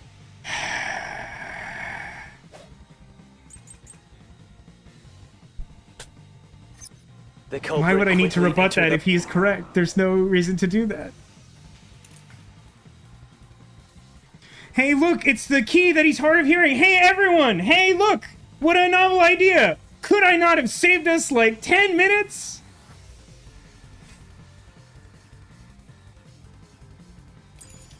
The lab, I'm for real annoyed. but the doctor was in the room at the time, right? There's no way he missed an intruder. Running is noisy. So Wesker would have heard and turned to face the culprit. I mean, that's the thing I want to And dispute. his chest would have been stabbed, not his back. Like, literally, all, like... I know I'm, like, fully on tilt right now. But, like, the only one of those statements that I want to present evidence to is, like, the only one that's not an option. So it feels, like, equally chaotically likely that any of the other things is the thing I'm supposed to respond to here. Like, the only one I want to respond to is, like... he would have turned around if he heard, because then I can easily be like, well, he didn't hear because he's hard of hearing. That's my whole point. Thanks for attending my TED Talk, you clown. Say, That's right. The culprit quickly entered the lab. But the doctor was in the room at the time, right? I'm just gonna try and random. The points are meaningless. They're made up. They don't matter. I just want to, like, this is truly just a waste of my time. I want this The done. culprit I quickly want to move entered on the because, like, lab. 30 minutes ago, I could have answered this The question. doctor was in the room at the time, right? There's no way he missed an intruder. Like, this also would be a good one to contradict, Running because is I could say he noisy. could miss it because he's hard of hearing. It's not running as noisy either, I regret to inform you. say. Yeah.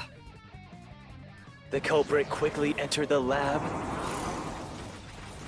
But the doctor was in There the must room be at the one time, at the right? end that's just, like, seemingly random. It's like the only thing that's possible no way now. he missed an intruder. But, like, there are literally, like, two statements that I Running could... is None of it noisy. sounds true at all. There are, like, two statements I could easily Wesker would have directly heard and contradict turned with to the face evidence the I have. culprit. And they're the only two that aren't options. And It's his chest very would have been stupid. stabbed, not his back. I already tried this one, Unless so it you has to think be the something doctor else. was asleep. Is there any trace of him being drugged?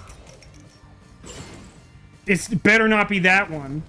Even if he didn't look back from his desk, he would have heard someone coming. This is the truth.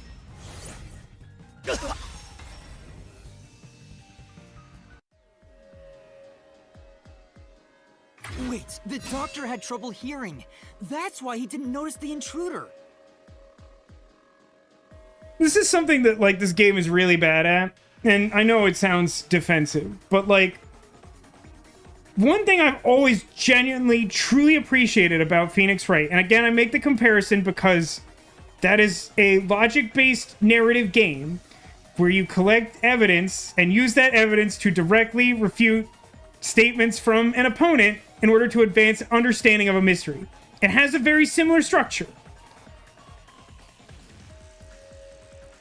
Completely anime. I'm right there with you. I appreciate the support, but, like, there are multiple statements he said the same way that we could have refuted. And, like, for some reason, just none of those was a viable option because whoever wrote this segment wanted it to be, like, the very last thing he said. Which, like, is a game designer thing and not, like, a logic problem thing, which creates a contradiction. But, so, like, in the Phoenix Wright games, they're actually extremely careful to phrase the description of the evidence in your inventory so that if you pay attention, like, you learn by playing those games that, like, if you're not sure where to present evidence, you should just, like, read the descriptions of the evidence, because it will phrase things in such a way that it will be clear when it wants you to think something is a contradiction. This game really could have used a pass on that, because, like, so many of these reasoning death matches end up being frustrating because either I, like, clearly understand the prompt and, like, have to find the right variation on the same thing to say to present it, which isn't skill testing, it's just, like, frustrating. Or, like, in some rarer cases, the evidence, like, isn't a direct contradiction, so it sort of invalidates the fact that the game largely coaches you to really nitpick and care a lot about the specific implications of a sentence that isn't carefully worded in the first place. So, like, you're screwed if you do and you're screwed if you don't. There's no consistent thing you can do playing this game to, like, learn how to get through these reasoning death matches without beating your head against the wall. Now you're spouting nonsense. Say whatever. There's a gaping hole in your logic. And there's no way you're gonna fill it at this rate. Because you, more than anyone else, you're the one refusing to see the truth right before your eyes. It's pretty much just you and me, pal. So, like, I guess, I don't know. What? I refuse to see the truth? Yeah, okay. I know what that means. That means it's definitely Makoto. That's 100% what that means. But at the same time, I don't even think Yuma, in all his naivete, fully trusted Makoto. I think he trusted him more implicitly than literally everyone else in the world. But, like, I also think he was suspicious of that scary guy. Anyway, says most of the animation budget for Yuma went to his cape. No doubt. I think we made a whole physics engine just for the cape. Vivius Did he need to said the say same gaping? thing, but I don't think the voice actors had a lot to go on here. I'm not saying their performance isn't good, but just, like, this whole section is nonsense. So he's like, what if I just said gaping for, like, no reason? You know, like, I guess. It's strange, don't you think? Isn't it about time you noticed that something's off here? Is it my cape? huh? You've solved many mysteries up to now, yet none of them are directly connected to the culprit's identity. I wouldn't say there's necessarily anything suspiciously... Suspiciously? God, it's so tired in here. There's nothing, like, inherently suspicious about that because we've been focused on the how. That's, like, one way to do it. If you figure out the how perfectly, then you can narrow down the who. You could do it the other way, too, maybe. That's because the culprit is the hitman. If that's the case, why haven't you reaped the hitman's soul? And that would end the labyrinth. That's just objectively not how the Mystery Labyrinth works. Because, like, the reasoning deathmatch is still, like, show up to try and, like, say that your understanding of the case is wrong, and if there's any flaw in that logic, that, like, you can't proceed. So, like, even if we didn't solve the how, we would still need to get through it, even if we were correct that it was the hitman. It's not that easy. The culprit will fight back, unless we solve all the mysteries first. Hang on. What are you getting at? In my eyes, the reason a single mystery hasn't been directly connected to the culprit is because of Yuma's reluctance. It's pushing away the mysteries that lead to the culprit. All right, Freud. Huh? Subconsciously, you're closing your eyes to the truth. It doesn't make any sense for the Mystery Labyrinth to give us a hint like that, though. That's, like, also never how that's worked before. I kind of want his face to be closer to my face. That's why you haven't touched on the hole in your reasoning. What hole? The gaping hole. I think we can all agree that the only hole that we care about is the gaping one, right? That's... Whatever, that's enough. Just ignore this guy and keep going. There's that chain again, just for your demolition.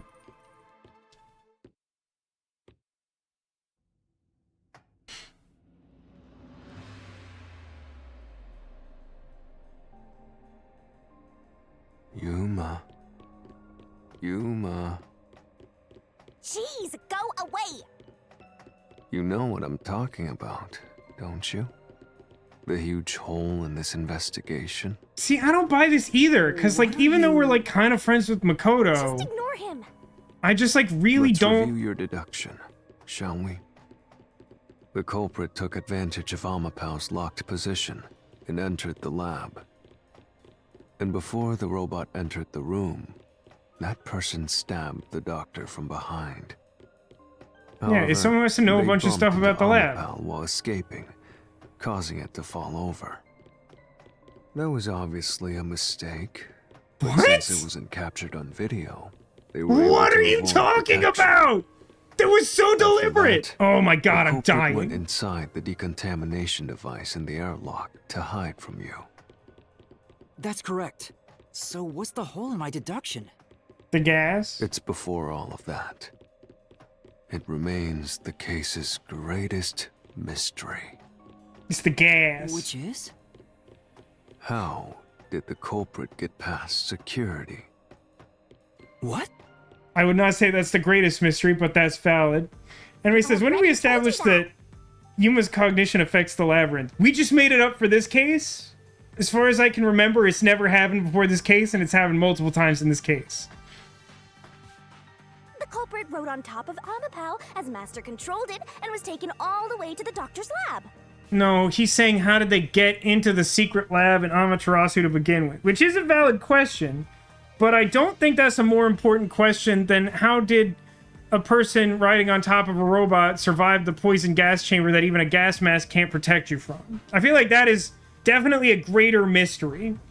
Because, like, that person, like, coulda just put on, like, a Peacekeeper disguise. There's plenty of Peacekeeper lackeys, and they're, like, all over this building. So, like, I think it's pretty plausible that you could, like, gain that. I mean, let's Desahiko Thunderbolt managed to get in here that way. If Desahiko can manage it, a competent person can definitely manage it. But if someone was riding on it, how did they get past the high voltage shocks in the panel chamber? Oh, The same way... That I don't think is a valid question. Because I don't even think that the person riding on top of the robot would necessarily have to know about Fubuki's superpower to rewind time in order to get across that gap. Even if they were somehow under the conception that the robot was sufficiently insulated as to be able to safely get past the electrocuted panels, or that whoever rode the robot into the death chamber knew something that they didn't about getting to the other side and just happened to ride on top of it and got lucky with the fact that the robot got to the other side. The fact remains that they tried to take the opportunity to ride Amapau, and ultimately Amapau got to the other side. That's all that really matters. They didn't need to have perfect omniscient understanding of forces beyond their control in order for them to get there. All they had to do was stand on Amapau.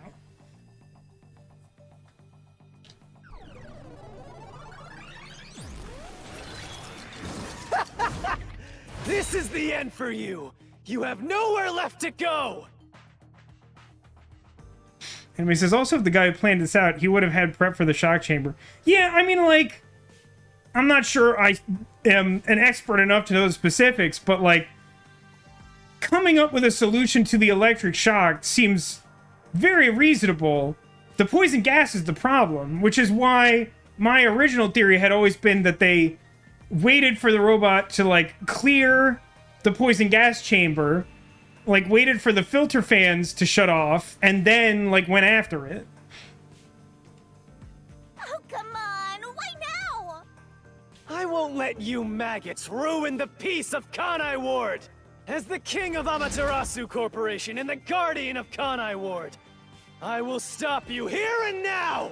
How are we feeling about that wiggly sword at hour like 92 of this case? Perhaps this, too, is an obsession. Why does he insist on covering up the truth? It's also kind of annoying to me that Vivia keeps, like, questioning, like, the nature of the labyrinth, despite the fact that he knows nothing, Jon Snow, and that, like, we eat labyrinths like this for breakfast. Tell me, what will you do, Yuma? Are you going to stay willfully blind? Like, I can't stress enough that I don't think that we've earned this really important seeming plot point that, like, Yuma is too close to Makoto to accept that he is the culprit here. Because, like, I don't think... Like, he had, like, kind of a vague friendship, at best. It's not like he kept getting closer and closer and then, like, was believing lies or something. Like, that's just not what happened. No, I'll fight. Whether it's subconscious or not, I won't look away from the truth. Thing has showed the guy waiting in the vent for the poison gas room. He should be dead. I'm a little unclear about that, but that's largely because the game does, like, a really haphazard way of explaining exactly how stuff works.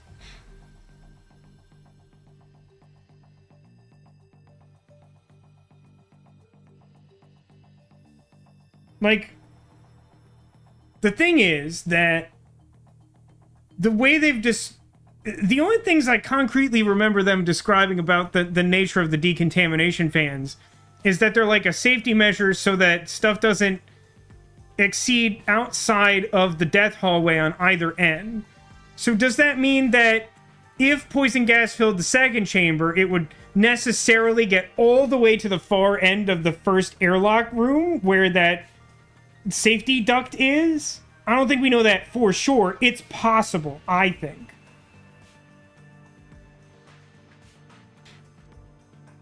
And we had, like, 2 scenes with the mask guy.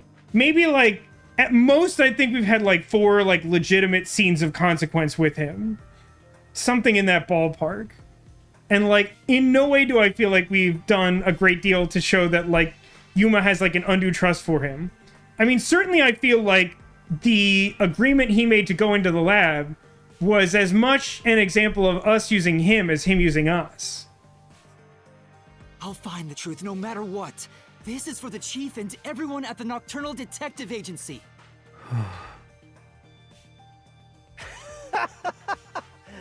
Good luck. You'll never find it.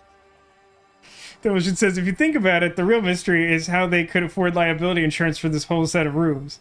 Here's the problem with that, is that it's not a problem at all, because the Peacekeepers would just rule everything natural causes, and it doesn't matter, because Amaterasu owns everything in Kanai Ward. You'll scurry around this labyrinth forever, like blind mice.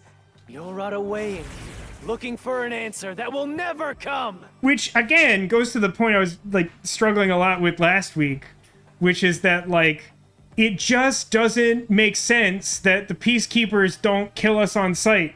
Because, like, everything the game tells us about the Peacekeepers as an organization is that they're, like, ruthless and, like, couldn't care any less about the truth.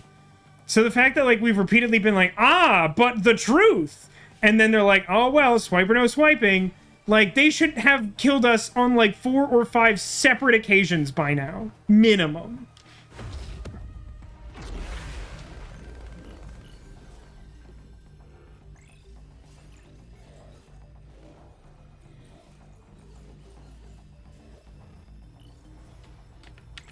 What are we doing? Is this a reasoning death match? Okay.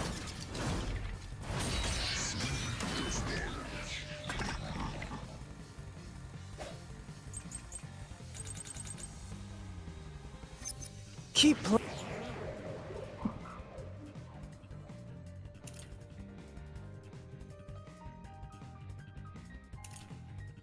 I think we're at the point in the case where we're supposed to say Fubuki's forte.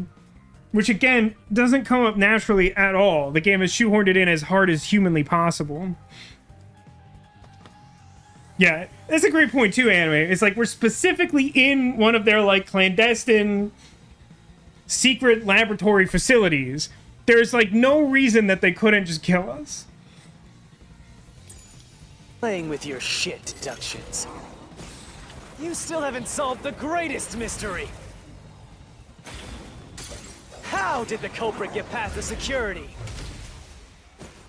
The critical lab security system was always live.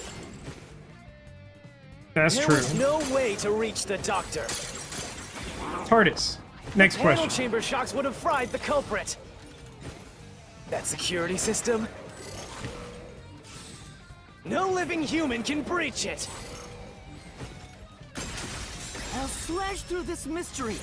I got lucky. It was actually that thing. I kind of got a sense he was running out of steam, so I just tried it. Although it may be debatable whether Fubuki is human. She is, however... No, my button broke. Why did my button break? Why is my dummy thick button broken? I genuinely have no answer to that. I don't know why that... Dummy thick. I don't know what... I've changed nothing. Forte. I appreciate that, but it is a concern of mine. Open this thing? What happened here? Did I, like, move the file or something? It's, like, aimed at the correct file. Hold on. Wait a minute. Something weird happened. No, I need... Hold on. We're on hold. Assets. I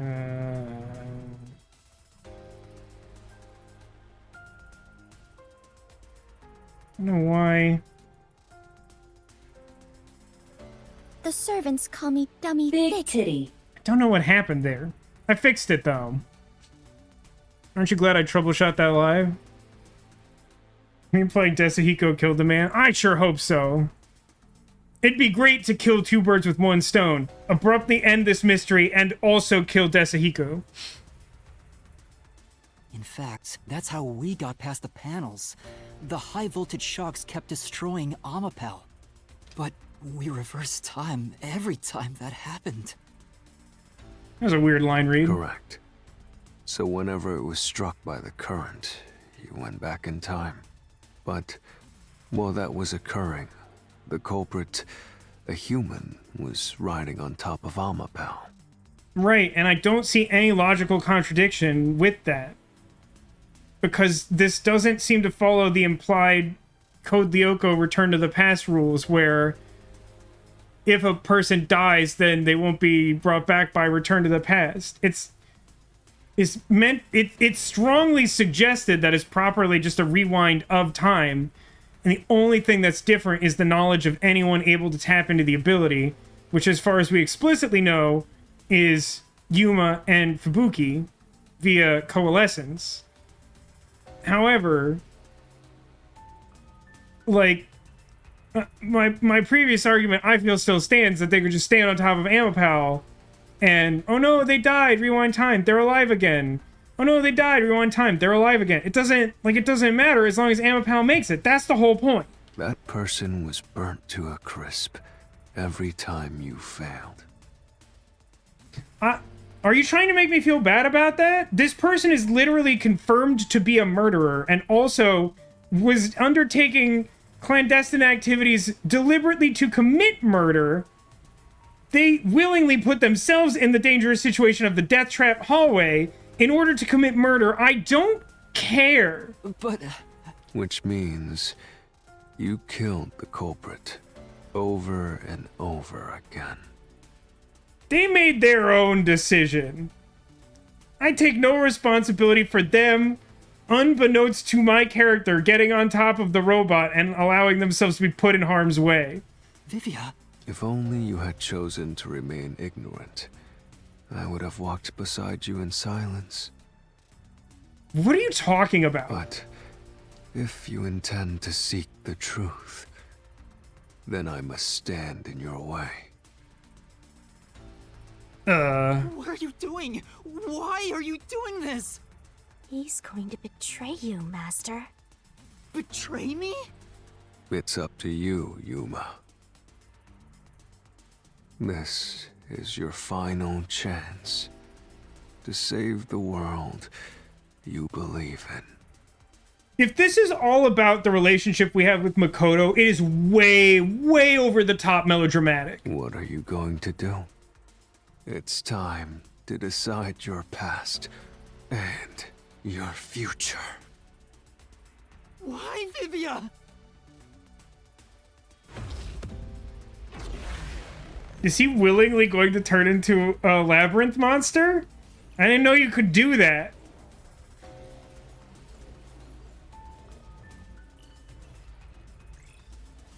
This would be cool if we had done anything to earn this top 10 anime betrayal.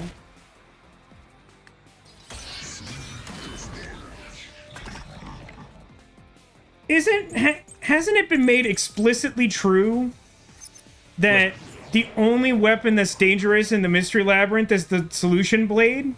Him having an X-Acto knife shouldn't be a threat to us. What do I think? I mean, it's gotta be toxic gas, right? Because that's the actual greatest mystery and not whatever garbage we keep implying. We ask you. Oh, that's funny. It takes away the ally ability that I never use. It's impossible Because I don't have an ally anymore. The culprit would surely die.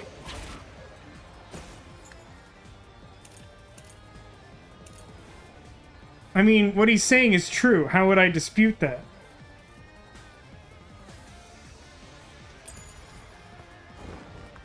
You should already know this, right? The gas is a special trait. The gas can see through. Now they're even a really gas laying it mask. on. Uh-huh, No that's also ability to accurate. nullify its toxicity. Thought maybe he was trying to get us to say homunculus, so I attacked the one that said there was no ability to survive. How the information collects anything about someone with the ability? I don't think you can refute it. Let's take another look at the gas itself.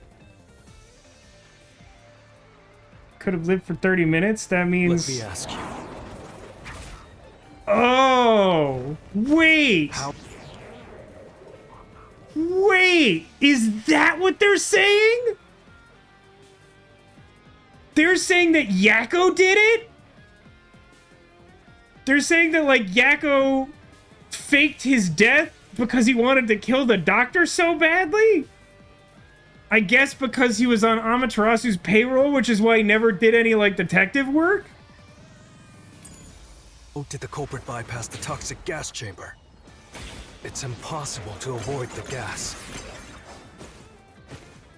The culprit would surely die. You should already know this, right? The gas has a special trait. The gas can see through even a gas mask. No ability can nullify its toxicity. Once it hits you, you're done for. You die before reaching Weska. No one could get past. This is the truth. Contradict that because it takes 30 minutes, so he'd have long enough to kill him and then, like, stagger his way to death outside. Either that, or maybe there was something with a homunculus doppelganger, and that's the Fink the Slaughter artist that got away. You'll die, but you'll have 30 minutes before it kills you. And so, like, he was the one, maybe he was the person who was communicating with Weska through the email, and they made an agreement to get him out or something? Which means you could survive for 30 minutes. What? Don't tell me. There are no gas masks here that can block this toxic gas, and no fortes that can nullify it. There's only one way you could get through it. You do nothing. You endure it in hopes of Amapel taking you to the next room. Now, I have a couple problems with this, though it is more interesting than I thought we were going to end up with. One is, this is obviously the greatest mystery, and it's annoying that we spent like 40 minutes or something just like pretending like that's not true. Like, it doesn't matter. They have to go through the poison gas for this to be true. But secondly, we have established something that could potentially survive poison gas. We don't know it to be definitively true, but we came here seeking it, knowing that it probably existed, and if it did, it would come from this laboratory. So again, you have to go along with the game's reasoning that, like, there's no way in this world filled with science fiction nonsense up to and including the possibility of homunculi, who are unkillable inhuman monsters, to survive that hallway. Then the culprit Why did didn't Yomi do get anything hurt? to counteract it and just pass through the toxic gas? It's the only explanation that makes sense. This is the truth. See, I feel like this whole labyrinth would have been so much cooler if the main plot wasn't about homunculi. It totally undercuts this. This could be really cool. But this whole time, I've been operating under the assumption that, like, we've literally been researching something that's called, like, an unkillable monster. Like, as far as we know, that thing possibly exists in this world with other science fiction stuff. If we didn't have reason to think that was true, then we'd have to consider this the whole time, and dread would slowly build as we understand what it means, and that'd be kind of cool. But instead, homunculus! But if the culprit really did just endure the toxic gas, Then they... the culprit is... It appears you finally glimpsed the truth, Yuma.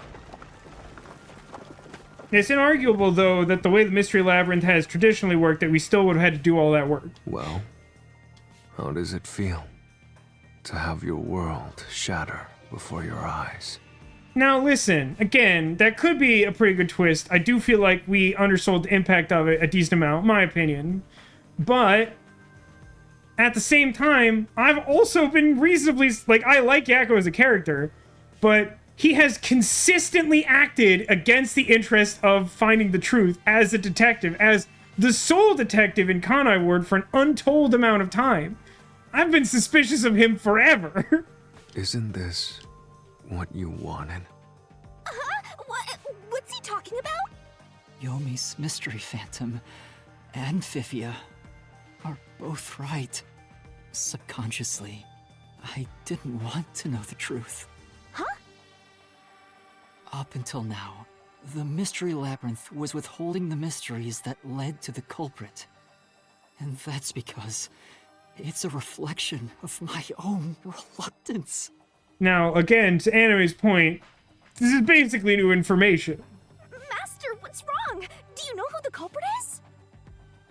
It's the hitman, right? The truth is worthless.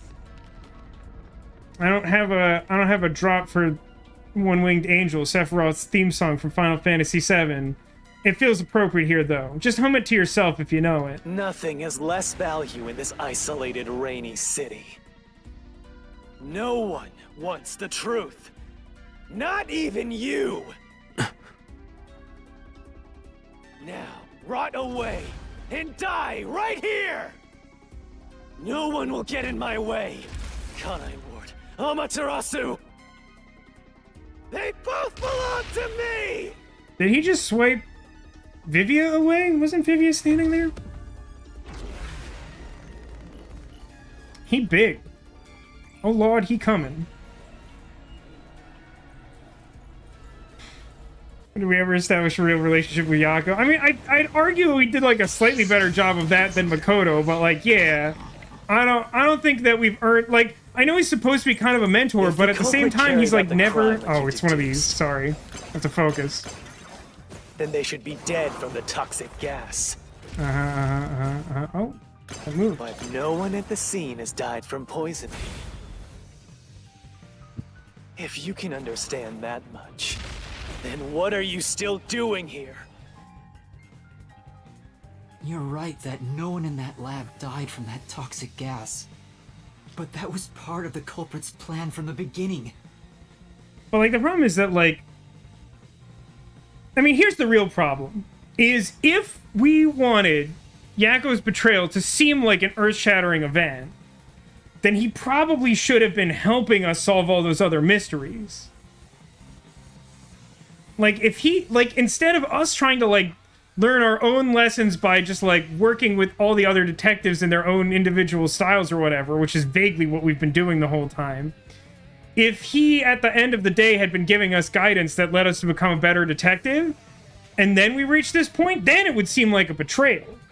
But here, it just seems like shock value. I don't know. Like, it's a cool twist, but again, we didn't really earn it. We didn't set it up so that it has the emotional impact that they want it to have. Clearly, the reaction that they have, like Yuma and even Vivia give to talking about this, they want it to hit you really hard. And it is a pretty good twist, but, you know, much like Somnium Files struggle with handling the twists, we just didn't set it up right. They planned to distort the facts of their death. Yuma, are you sure you want to face the truth? Your world will fall apart. The world that you believed in. Like, this still feels like this is overstating it. Like, it's not like... It's not as though he's, like, Yakko's the only person in the world that we've trusted and confided in or something, like, extreme like that. It just means, like, a guy who we thought we could trust, we couldn't. Which is, don't get me wrong, like, very emotionally scarring under the right circumstances. But, like, it's not like your entire understanding of reality will be forever warped and you will be ruined in its wake. Anime says the developers probably expected us to watch the optional scenes. I'm not even sure that's true. I mean, we've watched a decent number of them. Maybe half for each character. I'm not saying that, like, maybe the 5th scene isn't something huge. But, like, the ones we've seen are, like, pretty inconsequential. They're, like, pretty trivial, lightweight stuff. So I think it's unlikely that would make it different. Don't disturb the peace. It's not even worth debating. Is this the best you can do to refute it? Just give up and Always die. duck if you can duck. It's better than jumping. Shit! The culprit misrepresented their death by using the hitman. This, I'll expose the truth. Ah, my face! The culprit misrepresented their death by using the hitman. The culprit realized their plan would be exposed if someone in the lab died from toxic gas. So they used the hitman to cover up their own death. Used the hitman? Meaning, the hitman wasn't hired to assassinate the doctor. They were hired to cover up the culprit's death by toxic gas. God, these couple of sentences back to back really highlight how absolutely contrived this whole mess is. Huh? The hitman's target was the culprit, not the doctor? But the doctor was stabbed by the knife with the inscribed F. Doesn't that belong to the hitman? All you would need is a similar knife. The story of Fink the slaughter artist using a knife inscribed with the letter F is well known. Nah, we leave it alone until we receive further orders. Did you see the knife stuck in his back? It's the one that Fink the slaughter artist uses, right? I've heard about This feels like exactly the sort of thing we could use evidence to like establish in an interesting way. But yeah, we could just do a flashback. So it was all a ruse? The real culprit made it look like the hitman did it? Stop. Stop. Yomi does hate the truth, both real and You useless sexy angel. garbage! To hell with detectives and the truth! I won't let you have your way in my city! There is no real culprit! Dr. Wesker was killed by the hitman! Huh? What's going on? Who's the real culprit? The real culprit. The real culprit is... The time has finally come. It's time for you to acknowledge what you've known all along. If the tiny crack spreads any further, the mirror will shatter, exposing the chaos of the real world. Knowing this, will you still expose the truth? Then, show me your conviction. He's talking way too long, and none of it sounds true at all.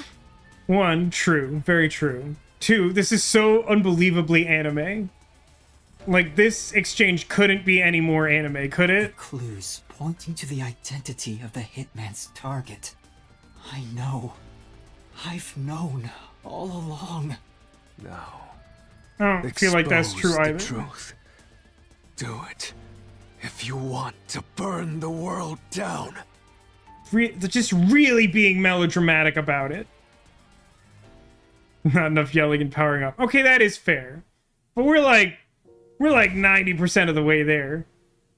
Defeat Yomi with the key. It's the clue leading to the true culprit.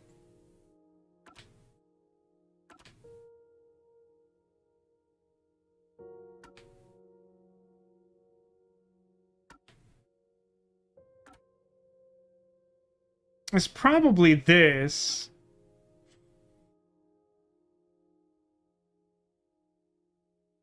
I'm not totally sure what the missing file is about, because it's missing. It's the absence of thing. That's what I mean by, like, being extremely melodramatic anime. Is like, this, in no way does this burn the world down. It, like, maybe shakes Yuma's confidence some amount, but it doesn't burn the world down. So, I mean, we found this photo in the potted plant by Yakko's corpse, along with the map, which honestly to me feels like it might be a better clue. But I imagine what we're getting at, if I had to guess, which I do. Oh my god, look at this. Can you notice this happening? If I try to scroll up and down on the right, it for some reason only moves the words researcher at the lab. The man cannot be recognized because of the bloodstains on. All the other text stays in place, but I can wiggle that text a little bit for some reason. But yeah, as Anime says in chat, like, I assume what we're getting at is that if we remove this blood, it's Yakko, and he's been doing it all for this purple-haired, extremely anime girl, who, frankly, maybe she's our mom or something. I don't know. This game's weird. But I think, even though I kind of feel like maps still might be a better clue, I think what they're getting at is photo.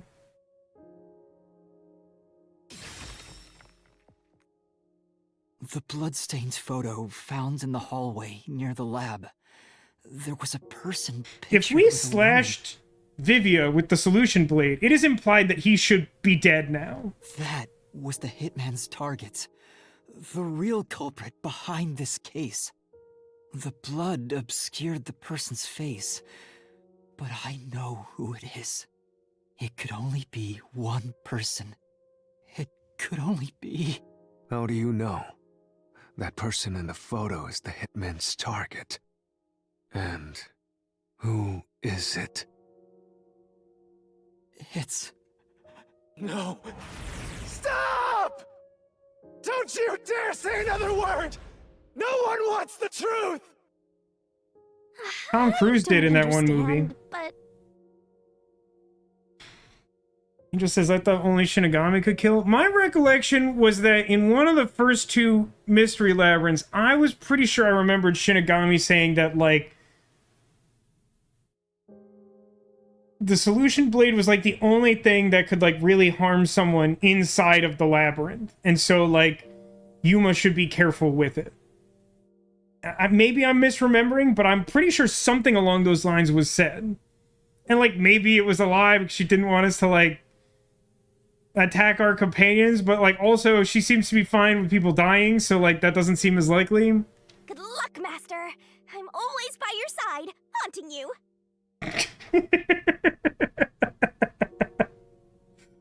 That reminds me of that fantastic bad ending from Lamplight City. Anyone remember that one? I was going back over, like, videos I had posted this year, and I had forgotten about it myself. But there's an installment in Lamplight City where basically like you can mess up and be like arrested and like trapped in prison with like the vengeful spirit in your head with you. And he says something like, "Don't worry, pal. I'll be by your side. You'll never be alone. Ever." Or something like that. And it's just like, oh, well, that's not actually comforting at all. That's really bad. I don't like... That's bad news.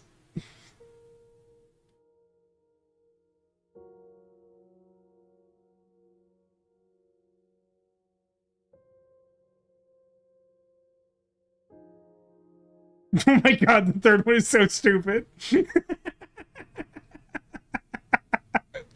I treasure how stupid that third one is. I was really curious who they'd put as the third option, and they were just like, wow, we didn't.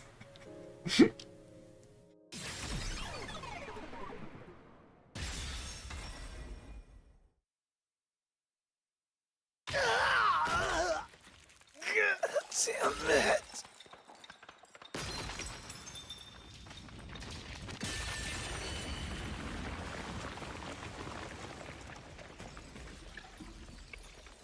I think that's supposed to be a picture of Fink the Slaughter Artist, but like, it's not like someone gave us a photo of him to like recognize him for the sake of that. Chief.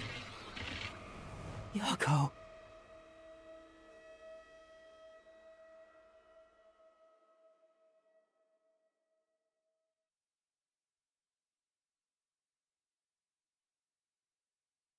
Someone's like really loudly walking around the apartment building. I don't think you can hear that, but it's weird. It's been going on for a while. Oh, now we're on a submarine. Why? Why is Fuzzhead here? Better question, why are we on a submarine now? Now look at Yakko and back to me. I'm made of diamonds Chief or something. Yako was the only person attacked by the hitman in the lab. In other words, the Chief was the hitman's target. But Chief Yako tried to hide that photo by tossing it behind the houseplant. Just, point of order. We could simply not have brought an incriminating photo with us to the crime scene if we were concerned about it being found on our person for some reason. He hid it knowing it'd be an important clue. And that's because the person in the photo is Chief Yako himself. I mean, that seems incongruous with his It actions. was given to the hitman so he'd know his target, and the Chief tried to conceal it. What? Wait, literally what? Does the hitman lack object permanence? Why would the hitman need to bring the photo to the scene of the crime and then also leave the photo at the scene of the crime? Why either of those things? Which means the blood covering the face on the photo was likely done on purpose. Hold on, Master! Are you serious? You're really saying Fuzzhead is the culprit?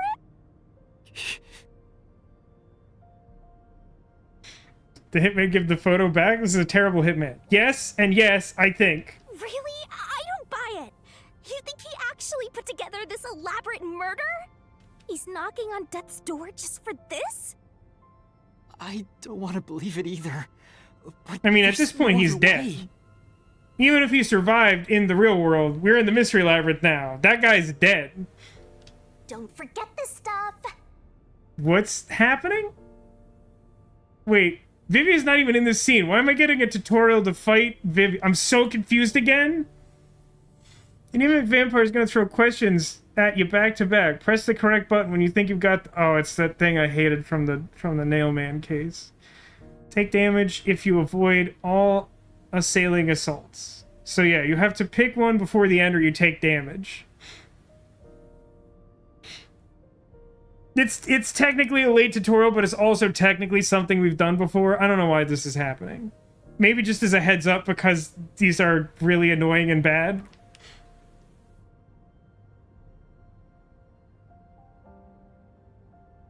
The phantom vanished. The truth has been mostly exposed, and the labyrinth cannot function much longer. Anything I do now might not matter, but I'll do it anyway.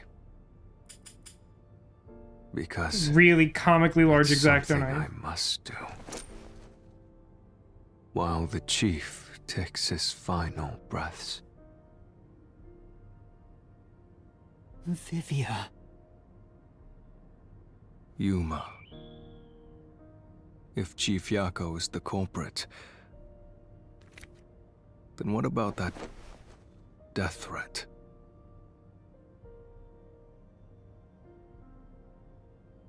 Wanted to establish that the hitman Why would be there. the chief send it? If he was the killer. For some reason, it was important to him to deflect Answer this. me, Yuma.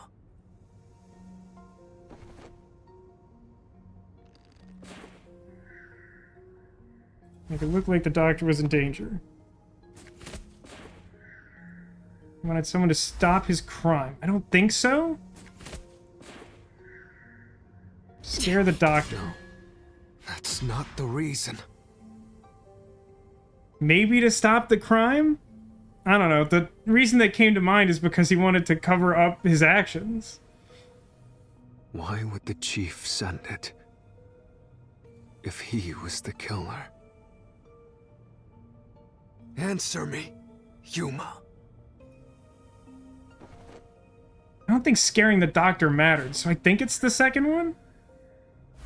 Maybe it's the first one. I don't know. I don't really care. This doesn't seem that important to me. No, that's not the reason.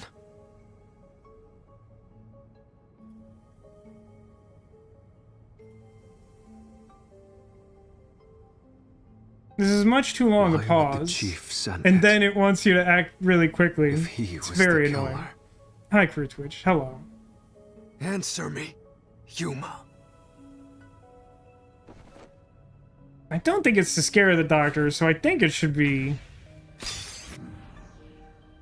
to make it seem like he was in danger, I guess. By sending No, that there's no note, fourth option. everyone would believe the I took doctor's damage life after was waiting in for 3. That danger, means there's no fourth. which was necessary for this sequence of events to take place.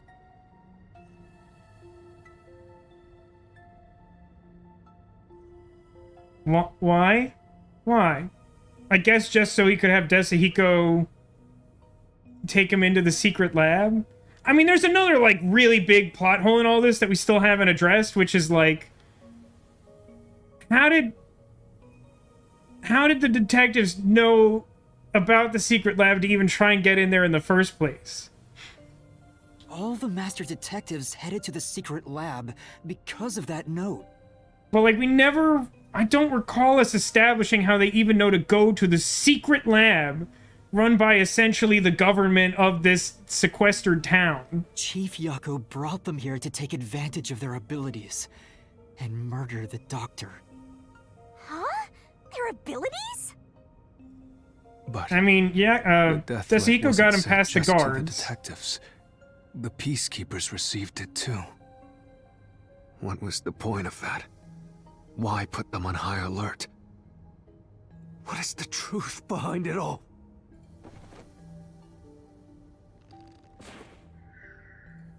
To use the disguise ability? I guess that could work. It's like chaos at the scene. Don't think that's it. The chief couldn't Get have been arrested thinking after about the that. incident? But the death threat wasn't sent just to the I detectives. think it should be high alert of the 3 peacekeepers options. received it too. By the time I What had was thought the about point it, of that? I didn't have Why an put them option on to high press the alert? button, which is why I think this is a What is flawed the game truth mechanic. behind it all?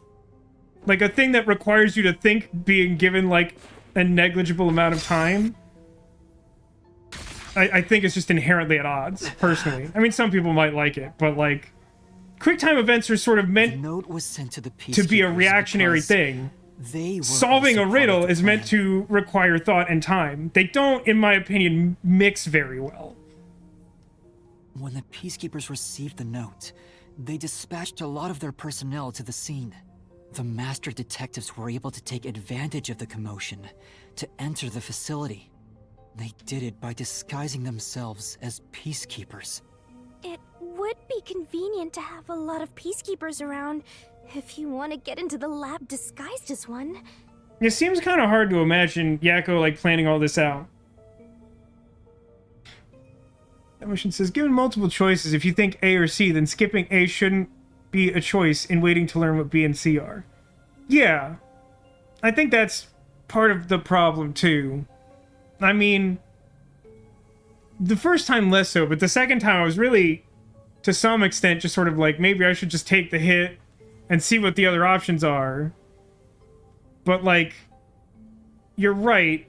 Like, and to some extent, it's like the problem with the reasoning deathmatch, too, is that, like, I don't know exactly how to put it. It's certainly not compelling to, like, be given, like, a gotcha and, like, not be able to see what all the options are before being forced to make a decision as to whether you will answer the thing. Yeah, exactly, Anime. If they show all three at once, even though they also try to do that in some cases, especially like hallways in the Mystery Labyrinth, where they give you the three options, but like even less time to respond than this challenge does. And it's like, well, that's kind of problematic too, because then you have to like read and be able to think about all three questions. Like, if you give all three options and a somewhat reasonable time frame to respond, then it's kind of okay.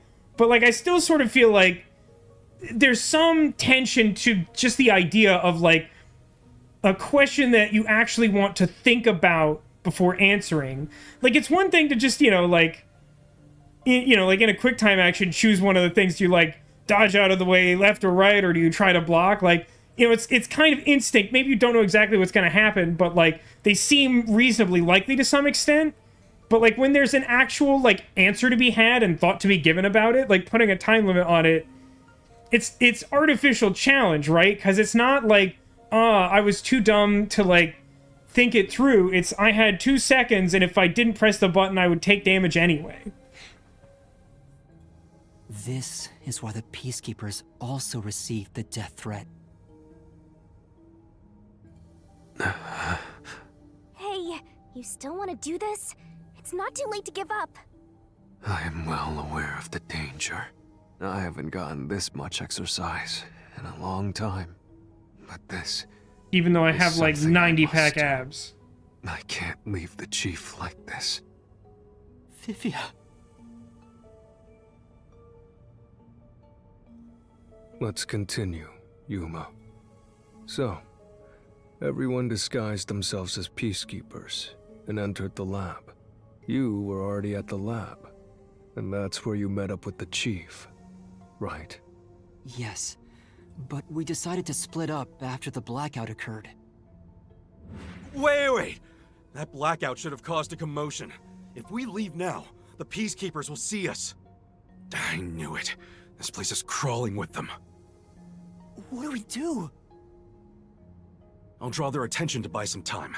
In the meantime, you two hurry to that doctor. This makes more sense in hindsight. I remember thinking, and I think even saying at the time, that this seemed out of character for him. The chief said he'd buy us And you know some what time, Columbo says about people but he changing their actually behavior. went and hid inside the airlock. Was the blackout part of the plan? So the one who caused it, It would have to be was that also Fink, wouldn't the it? chief?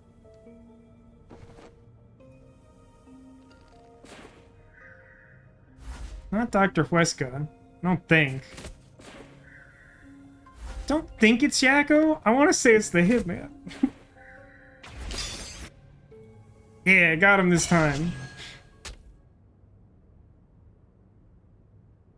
The chief was with me in the security room at the time of the blackout. It's impossible for him to have caused it. So the only person it could be is the hitman. It must have been part of the job.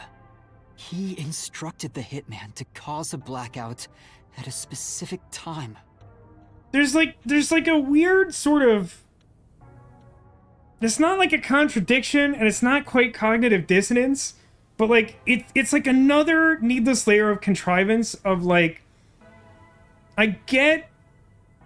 It makes sense to me, the notion that we send the death threat to like as many people as possible to like create commotion, so that there are more people on the scene so that we can sort of be disguised as part of the crowd to some extent. Like, I get that. That genuinely makes sense to me.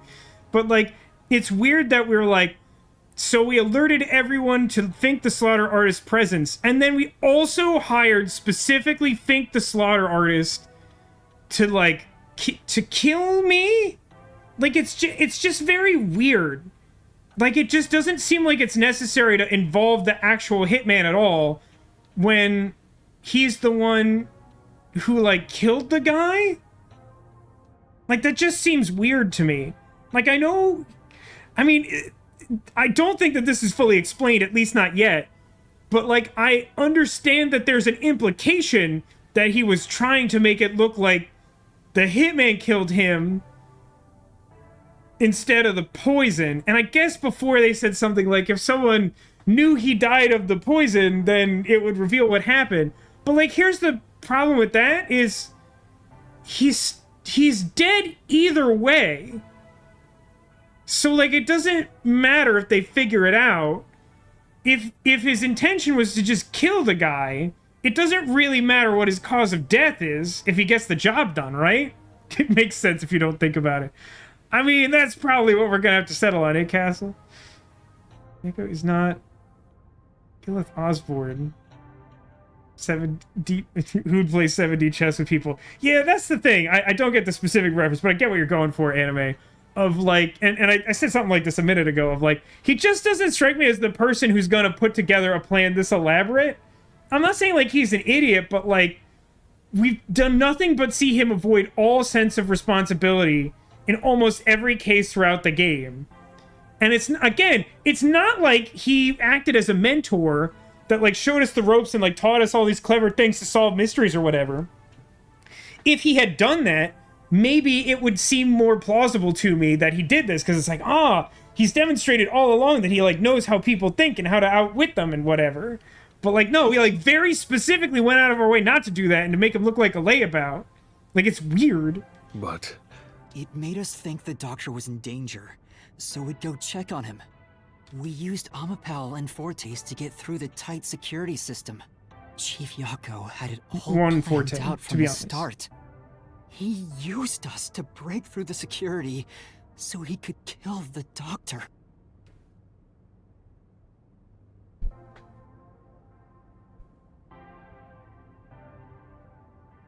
So, Master using Amapal and the Sheltered Skank's time rewinding ability at the panel chamber? Seriously?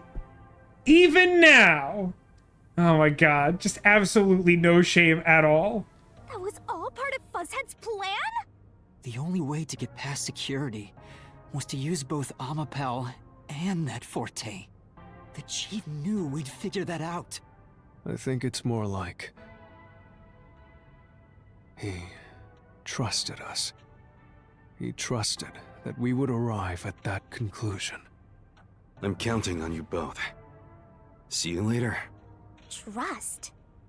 How could this be a trust thing? He was clearly taking advantage of you all. Is the idea that we thought that the weapon guy was too Wait a minute. Is he supposed to be Kanai Ward's ultimate secret? Is this, like, weapon scientist? Is that the thing? By the rules of the labyrinth, won't we also get killed by the labyrinth? That's honestly a good question, anime.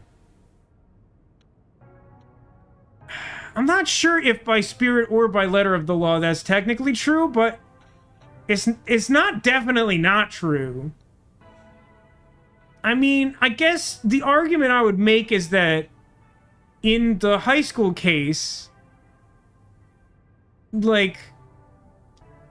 I don't know. It's a little complicated because none of them, like, directly committed the murder, so, like, all the accessories to the murder, like, are kind of equally culpable.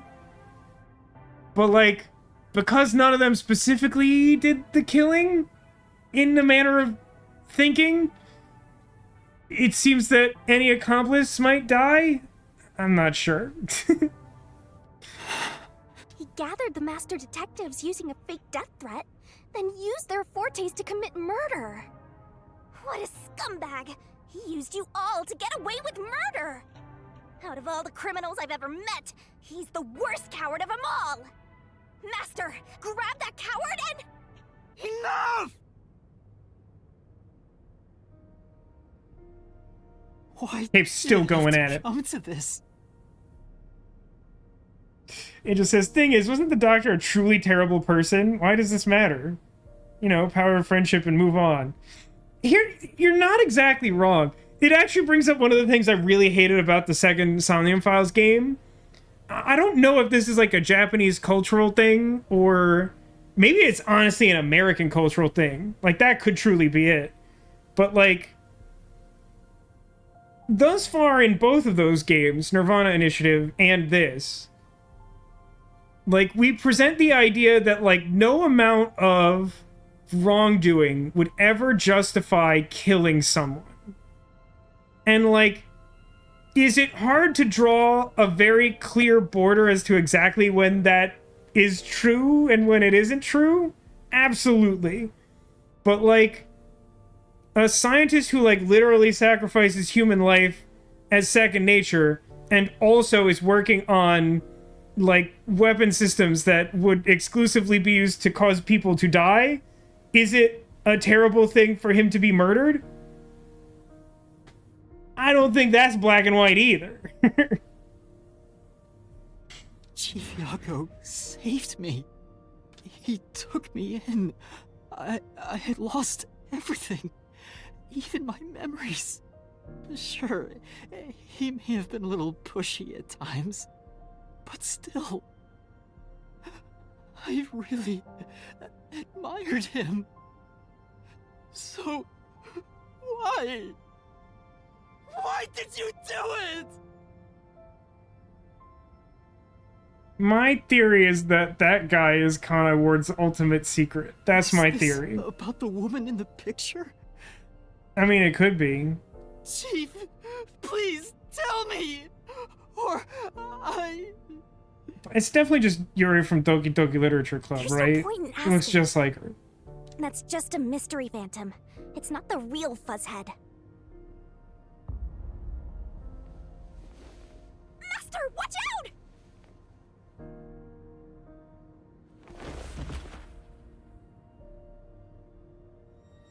He touched her face.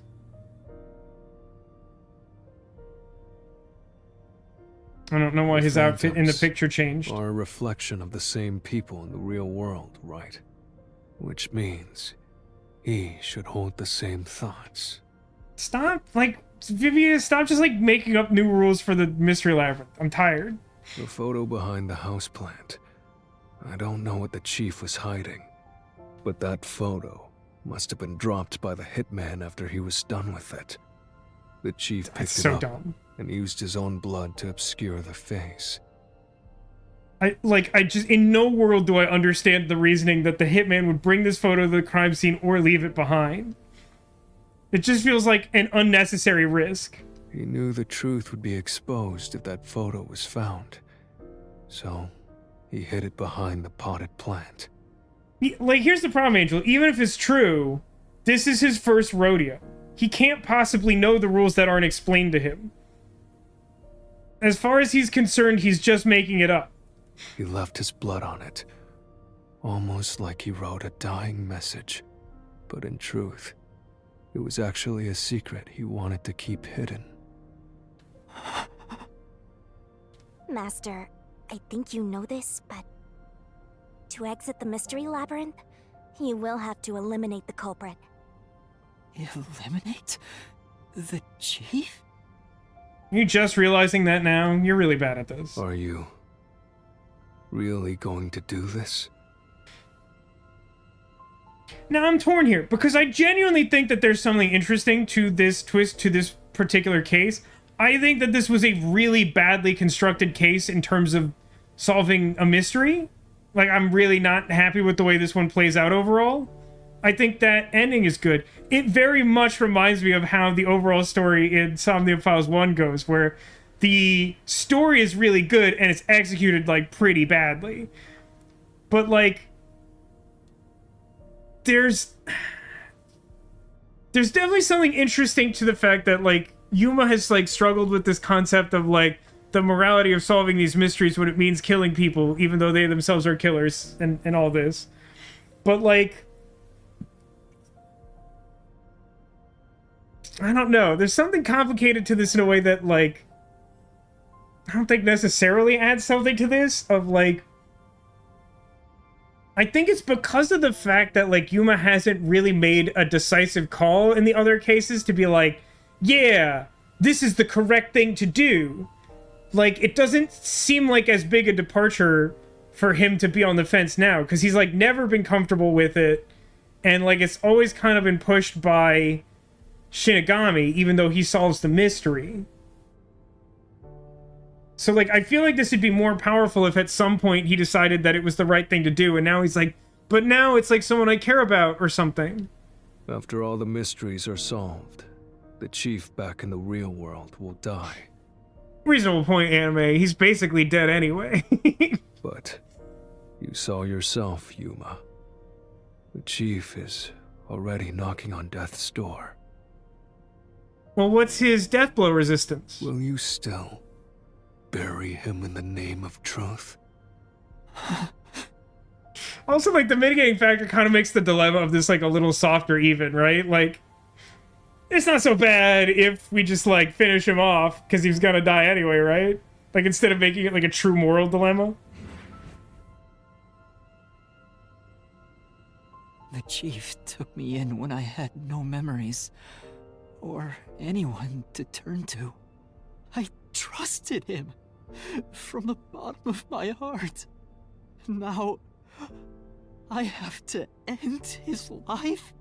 I kind of question your judgment of character that you trusted him implicitly. He's been very suspicious the whole time. You know, I liked it, surprisingly. The little bit of peace and quiet I found at the Nocturnal Detective Agency. Vivia, you knew the truth behind this case from the very beginning. I had a hunch. Because of my spectral projection, I knew the chief had been planning something for quite some time. Alright, well that's kind of garbage though, isn't it? Because, like, this whole time he's been like, it's so obvious, like, you know the truth. And he's like, yeah, I kind of cheated. I used ghost powers to spy on him and know he was doing something suspicious. Like, well, yeah, I mean, if you knew that he was doing suspicious stuff, that definitely makes him a more likely culprit, doesn't it? But I pretended not to see. I admired him and the world he had made. That's why you threatened me, and were so uncooperative in the investigation. I knew you would reach the truth eventually, Yuma. But I tried my best to keep you away. I just really wish that we had done more to establish that the chief was such a central figure to everyone's lives. I mean, I know he technically runs the agency, but again, he's just spent the entire game trying to avoid doing anything to advance these investigations, or to help anyone even. Exposing the truth won't save anyone. I mean, I agree with you that it's compelling to watch Yuma struggle here, but I think that has way more to do with the acting than the writing. I think if this was written well, this would hit way harder, and that frustrates me. Neither the chief nor you.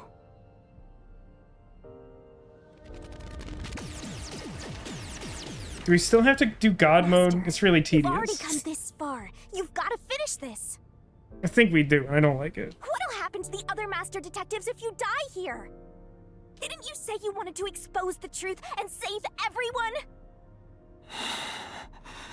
Vivia, you told me that the time would come when I'd have to prove my conviction. The conviction to accept the truth, no matter how cruel it may be. Now is that time, isn't it? Yes, and yet you intend to continue. If you're prepared for it. Hey! You better not get in Master's way again! Yuma, do you remember when the chief's soul called out to us? No, I happen to forget that time a ghost yelled at us from the ghost corridor. Huh? Yeah, the truth is cruel. Never in history has the truth been known to be kind. But you know what? Turning your eyes away from the truth and living a lie is harsh too. In the end, you can never look away from the truth. As long as you live, you must face that pain. The pain that you felt in a dream. So really, what's the point of worrying so much about it? When you're lost, believe in your own heart. That way, even if things end up all wrong, at least you can stand proud. It's not very helpful advice, really. I always averted my eyes from the truth. For my own sake. My own peace and quiet. That's like your own baggage, or whatever, man. But I could never say with confidence that I was proud of myself. In the end, I was just running away from everything. Why is the carpet running like water? That's why I entrust this to you, Yuma. Wait, is the culmination of the things you just said basically like, I'm kind of disappointed in myself for never before having conviction in the truth and being too lazy to take the path to change the world, so why don't you go ahead and show your conviction and you do it? Is that basically what we just said? And trust what? You signed a pact with the Death God and your desire for the truth. I want to see your conviction. As long as you don't stray from exposing all truth, I believe you'll be able to face it, cruel as it may be. I want to see it through to the end. It's why I followed you here. In that sense, we're accomplices.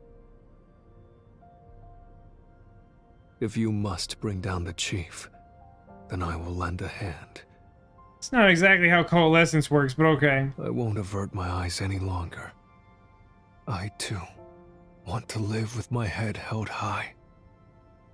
Because I, too, am a detective. I'm kind of there with you, anyway. This whole time this was an arc for Vivian to grow as a person, I thought it was supposed to be Yuma to grow as a person. Yeah, we can't figure out what we're doing until it's already happened in this game. Vivia. When you're lost, believe in your own heart. That way, even if things end up all wrong, at least you can stand proud. No, we also didn't set that up properly either at all. We just had this flashback. It was like moments ago. It's like that Family Guy where with the mystery box where the guy's like, well, you can have a boat or you can have what's in this box. It's like, the box could be anything, even a boat. I'll take the box. And then they like immediately show them driving home and he's like, I do stupid crap all the time. It's like that time I was offered a choice to have a boat. And then it flashes back to the immediate previous scene. That's what we're doing right now. I understand, Chief Yako. Thank you for everything you've done. Cut him. Cut him up. Cut him. Now we actually skipped God mode. That's great. It's really boring.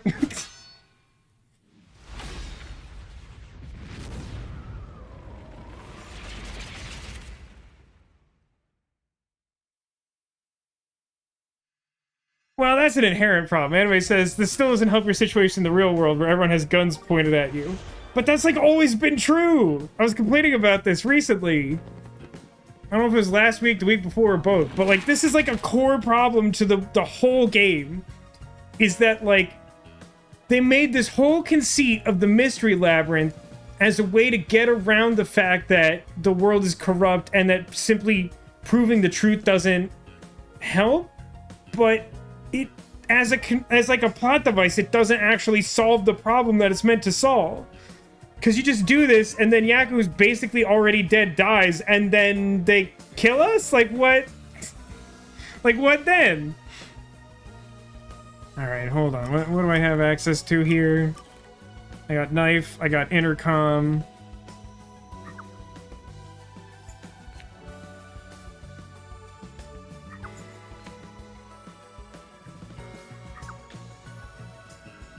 I think we want intercom here.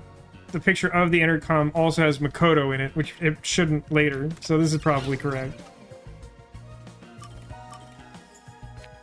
A knife, huh?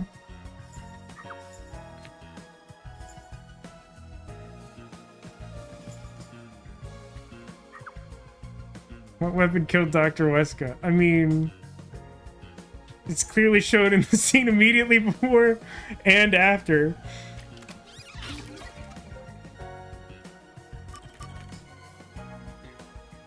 Amapal.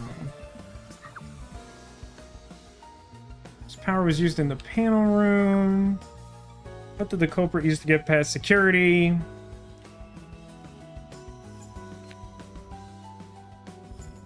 Even though this isn't quite where I would put this photo that has all the detectives in it, I think this should be correct.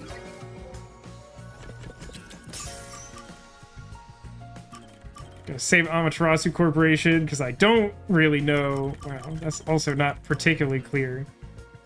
Decontamination device. Should be like...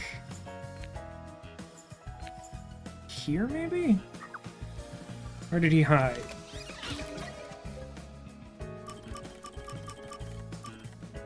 I'm not really sure where I expect this photo of the Peacekeepers to go. Also, there was like a whole bunch of red herrings that like didn't contribute. And I get that like for a mystery that's kind of... But like, what was with the whole like...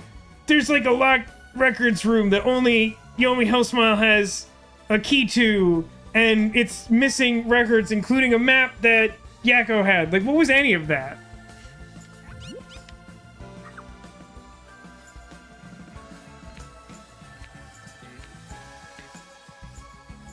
Is there something like really early on? Oh, wait a minute. They sent the death threat sent to the detective agency was also sent to the Peacekeepers.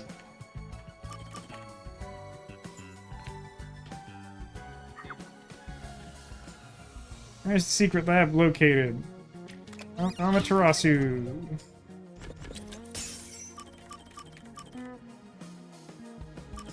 Fink and Fubuki's power. Should be like here, right? This power is used in the panel room. The panel room is where Fubuki used her power.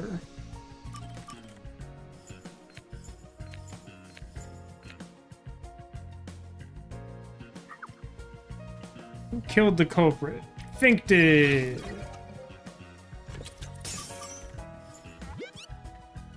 Who'd that culprit be? It neither Wacko nor Doc.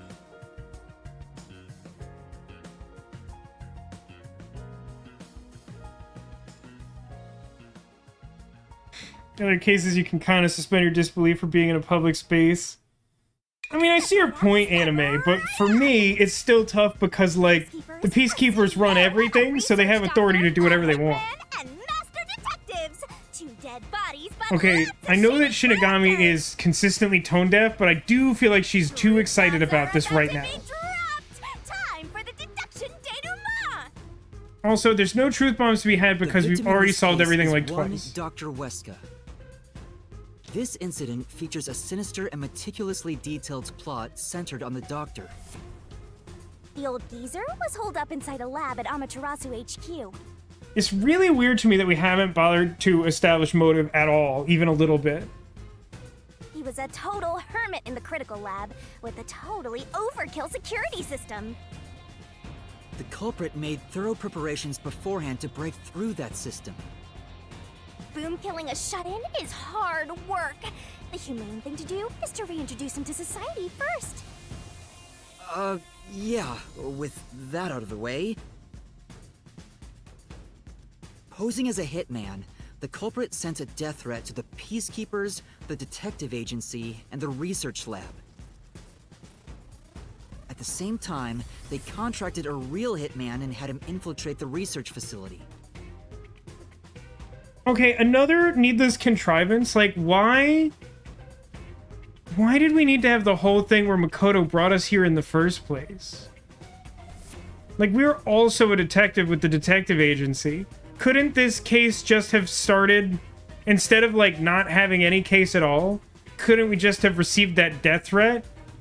And then, like maybe, if we really wanted to bring Makoto in, like, have us approach Makoto to see if we could gain access to help or something? Like, why is it that we did a whole secret plan to, like, get into this place, and then it happens to be the setting for this elaborate plan? that's like super unnecessary. They spilled the beans about Gramps being in danger to lure both the peacekeepers and the detectives to the lab. You see, the Master Detective's presence at the scene was an indispensable part of the plan. It was how the culprit gained access to the research facility, after all. The hitman infiltrated the lab exactly as planned. And we arrived with Makoto at the same time. Stuff went down, blah blah blah, and Master got locked up by that Yomi guy. I was rescued by Desuhiko and the culprit, who were disguised as peacekeepers. It's really weird to call him the culprit. Like, I get it, but like we also...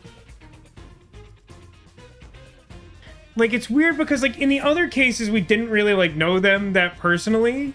But like the whole point is that he's our boss, and that's why this is like a difficult... It's just, I don't know, it's weird. It feels weird. With the real peacekeepers rushing around, the culprit took advantage of the turmoil to sneak into the lab. But after catching up with them, the power suddenly went out, separating the culprit from the rest of the group. The blackout itself was caused by the hitman, right? And getting separated was all part of the culprit's plan. Right. They used the blackout as an opportunity to hide in the vents in the airlock chamber. Afterwards, we headed to the critical lab to check on the doctor's condition, just like the culprit directed us. But since that lab used a separate power supply, nothing strange had happened. His whole "the doctor's in danger" spiel was an act, huh? He made a fool of you, Master. What a dick! He says, wait, Yuma was not at the detective agency? No, he was... So, like, this chapter started with us just, like, randomly trying to figure out where a secret lab could be, in theory. Like, someone just mentioned that one might exist. And so, like, the case became about, like, trying to learn if one was real. And then after just, like, randomly asking people on the street if a secret, like, weapons lab existed didn't work, we just, like, asked Makoto. And he said that, like, he would take just us there. And, like, not anyone else. But, like, he only seemed to bring us there because we asked. It's not like he approached us and said, like, I want you to investigate this or something. But then, someone attacked the doctor while we were trying to talk with him over the intercom. Doshin says that what a dick line after the dramatic thank you speech. Yeah, I mean, it's kind of Shinigami's character, I guess, in so much as she has one. We had to get into the doctor's lab. But that time, the old geezer was playing games with us. I'm uncomfortable with this view of his And chin. he even tried to kill you and the others with a trap. That bastard no, wanted to use your dead bodies. I think you misunderstand my point, Anime, because I agree with you. I don't think it's necessary for Yuma to be here for the plan to work, because he doesn't have his own power. Like, at best, if Yako wanted him to contribute to the plan, it would be as, like a backup for Fubuki's power in case it needed to be used multiple times.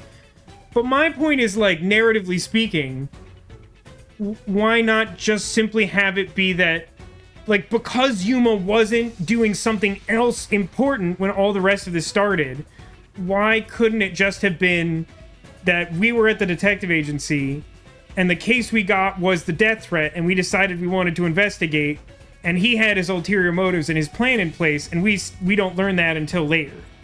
Like, there's just, like, there's so many, like, contrived things about this case. I'm dying to remove any number of them.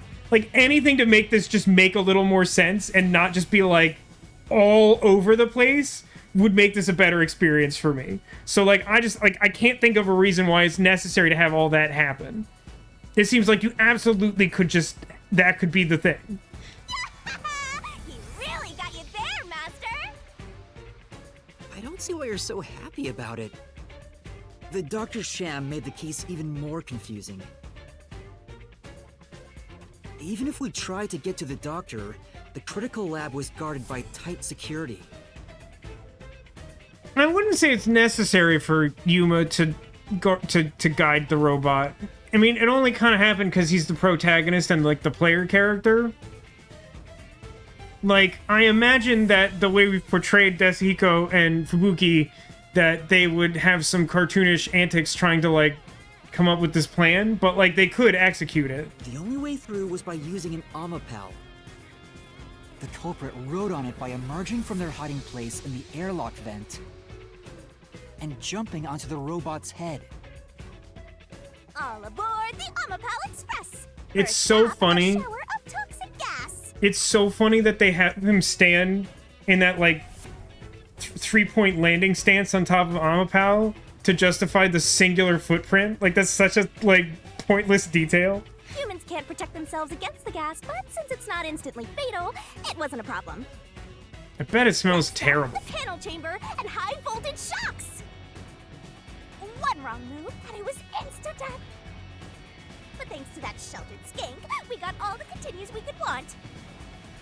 So we managed a perfect clear. The critical lab was finally breached. The culprit had anticipated we would get through this way. They also knew they would die over and over as a result. I mean, that's their business. I refuse to feel even a little bit bad about this. The camera feed was affected when the culprit jumped on. I should have realized what was happening. No use crying over spilt blood. On to the next thing.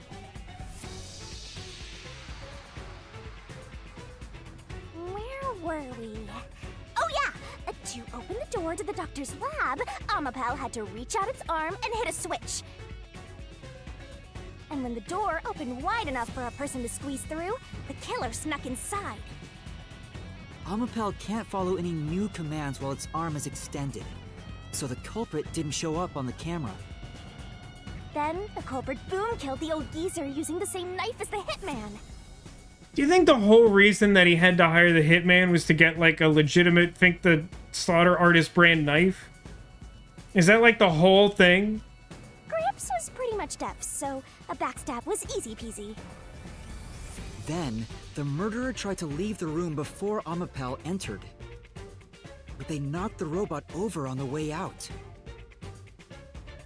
It really annoyed me when Vivia suggested this was an accident. It's clearly not an accident. They then went back into the airlock chamber vent to wait for you and the others to go by.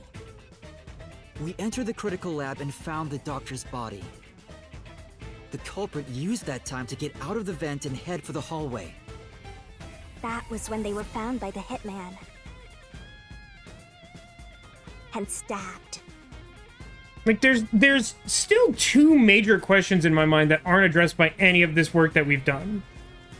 Since the end of the game, I think there's probably still a case, because we haven't gotten to the bottom of, like, the origin of Shinigami, or the ultimate secret that affects the world or whatever. The world's ultimate secret. I don't remember what the second one was called. Like, I think there's an implication that maybe this doctor is, like, Hanai Ward's ultimate secret.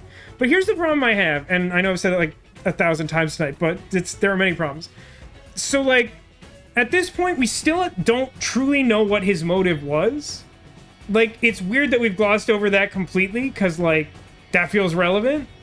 And my suspicion is that maybe Dr. Weska is, like, Hanai Ward's ultimate secret because he's just such a dangerous resource and a threat to the world if he got out. And so, like, the reason that Yakko did all this is because of his dedication to the WDO, maybe, in theory. But, like, also, the other thing that's maybe less important, but also seems important to me, why did he feel the need to cover up his cause of death? I just don't understand its material value.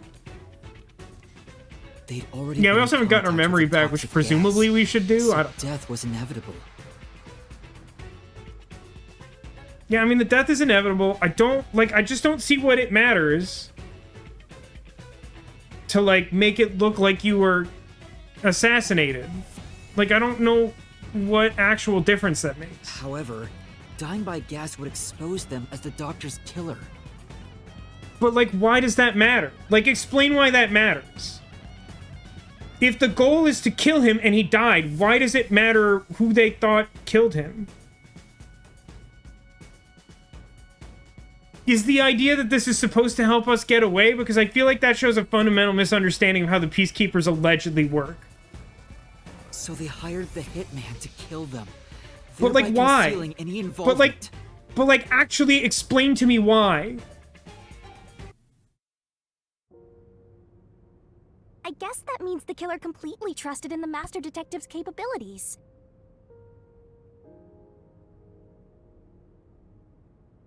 But like, that's more meaningful to me if I know why he wants to kill him. Because if I know he's killed the doctor for a good reason, then him trusting us matters more. The crime. I can't say for certain. Was it his pride as a detective? Did he simply not want his friends to know? Whatever That's a good point, Demolition. I'm prepared to face the truth. We've commented many times on how it looks like his suit is like covered in blood, but blood isn't actually that color in this game. Death in the plot. Yako Furio, it was you!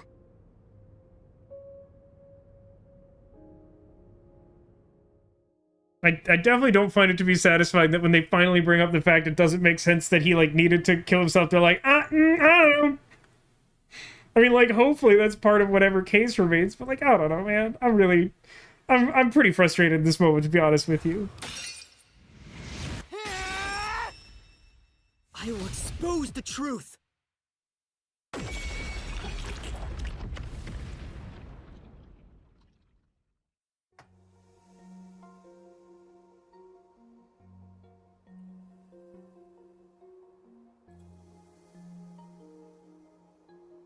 But why? Is he gonna tell us? Chief Yako, why? I mean, the other... It's not extremely clear, Angel, but I think it's something like this. The form that he had before was something akin to a physical form, but like one that can change shape, because we've seen that sort of thing happen in the Mystery Labyrinth before. Like, knocking the actual spirit out of him is both an acknowledgement of the true culprit, because it's the soul that can't be hidden in that same way, and also because it exposes the soul to be reaped by the scythe, and thus killing him and eliminating the labyrinth or whatever. So it's kind of like Double Ghost, but it's like kind of not. I don't know. I don't know. I'm trying to make sense of anything. Why didn't you ever talk to us about this? That's an interesting question, Demolition. If the Mystery Labyrinth is predicated on the spirit of someone who's dying, such as Yako, and he dies outside of the labyrinth before we solve the mystery, what does happen? I feel like the implication is that we would be trapped in the Mystery Labyrinth forever? Or maybe we would all be safely ejected from the Mystery Labyrinth? Which, like, would probably still get us killed under the current circumstances. Why did it have to end this way? Why didn't you tell us? Is this really what you wanted? Can you even hear me? It doesn't matter who it is. Exterminating the real culprit's soul and destroying the Mystery Labyrinth. That's why I'm here.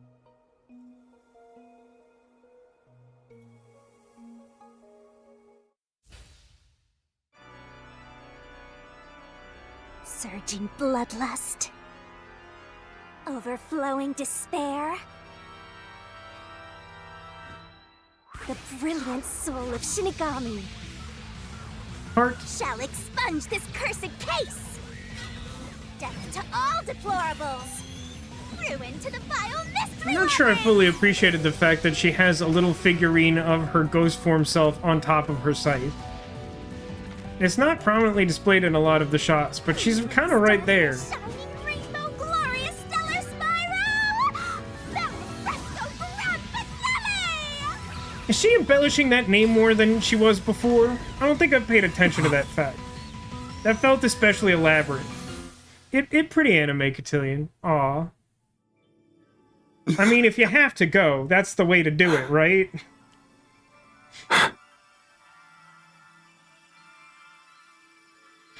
I'm just saying. Don't get mad at me. You know it's true.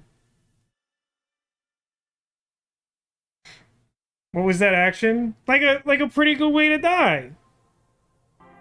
Does that not answer the question?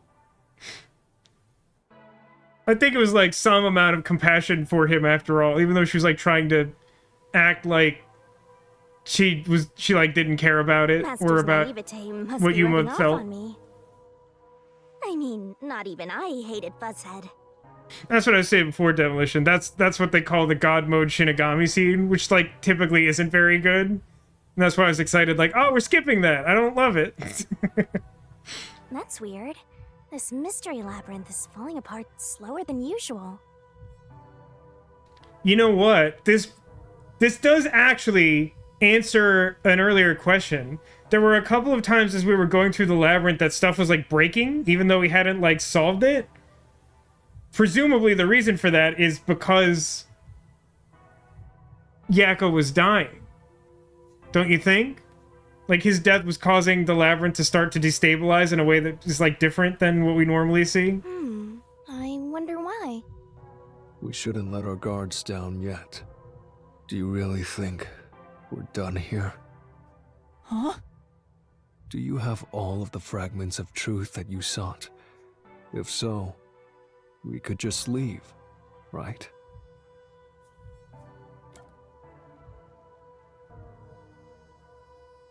I mean, there's a bunch of keys we didn't use, and also we still don't know motive, and it really annoys me. No, we haven't uncovered everything yet. Well, if that's true, we probably shouldn't have reaped his soul, because it's gonna, like, kill us or whatever. No, there are still some mysteries remaining. Huh? What's remaining? I reaped the culprit's soul already. I know it's slow, but this place is starting to come down. Maybe it's not directly related to this case. I don't want to leave any questions unanswered, for Chief Yakko's sake. Please, help me, Shinigami. Oh, fine. I can't say no to you, Master. You know I can't resist helping you when you rely on me. First, we need to reveal whatever mysteries are left. That should open up a new path. Lay it all out, Master!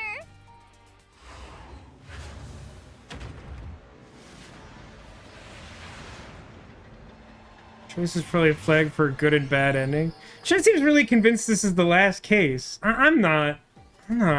It could be. I don't think so. I think there's like way too much left to do. Oh, what the heck is this? Ready to play the Shinigami puzzle? Dr. Weska's...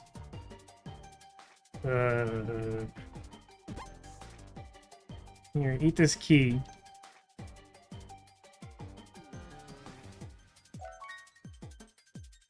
What proved his betrayal? Twirling, twirling.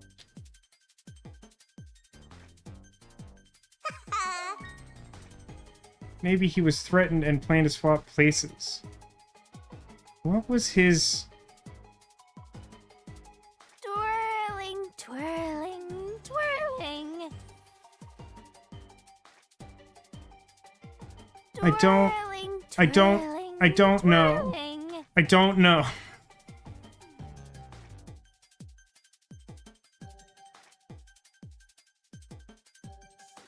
Twirling, twirling, twirling. Email. Email? Right! That's right! I see what you're getting at. I don't think I would phrase this that way. That's just me. That might be on me. Nice! I don't think I would say the remaining question is his email. Like, the remaining question is... Okay, that's nice. The remaining question is, like, regarding his email. The question isn't itself his email. Because, like, the question is... Does he have email? Yes. Makes a heart and a death laser. They all do that with enough practice, I think, Demolition. It's a secret dungeon! The labyrinth must be breaking down so slowly because the identity of the culprit isn't the only mystery. But it's still definitely coming down, so you better hurry, Master! Yeah, got it.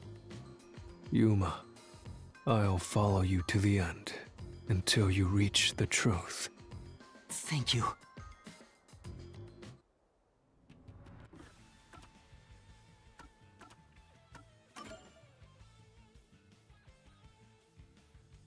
No, I appreciate it, Anime. I was like losing my mind trying to focus on it going so fast. That might be the single case so far where it going slower would have helped me. I know I've had a tendency not to necessarily check the clue sentence at the bottom, but like I was just like not. There were like way too many vowels, and I was just like, I don't like understand. Like I don't have a hint at what I think is gonna go in that sentence, and the letters are just chaos because they can arrange in like practically any order, and they all feel equally meaningless in this moment. And like clearly your deduction was correct. My point just being like, as far as the game is concerned, I feel like I would phrase that differently. Where's my most recent... Is it 12.8? Does that seem weird? You know what? That's...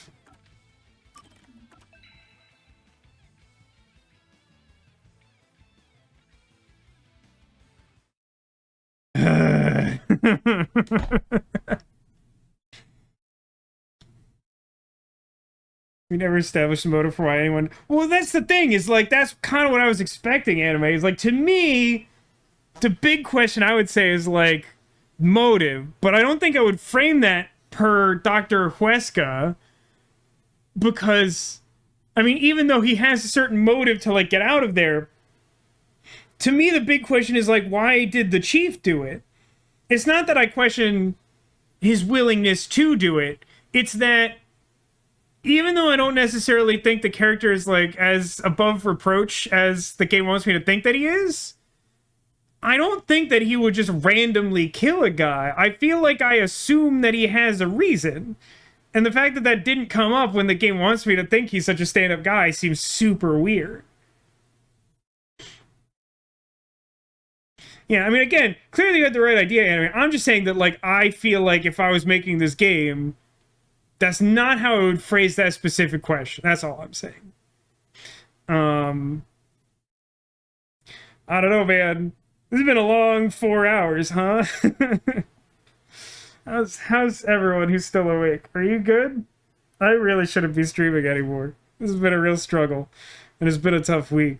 We'll be back tomorrow at 6 p.m. Pacific. I think we're gonna finish Chants of Sonar. I don't know. I was going to try to determine what to do next Saturday based on how today went. Well, I guess how this weekend went. I mean, we'll see how Chants goes. But if we do finish Chants tomorrow, then I think that we would probably try to finish the Labyrinth next Saturday. See if we can finish this case before the end of the year. Because next Saturday is the last stream of the year, and next Friday I'm not streaming.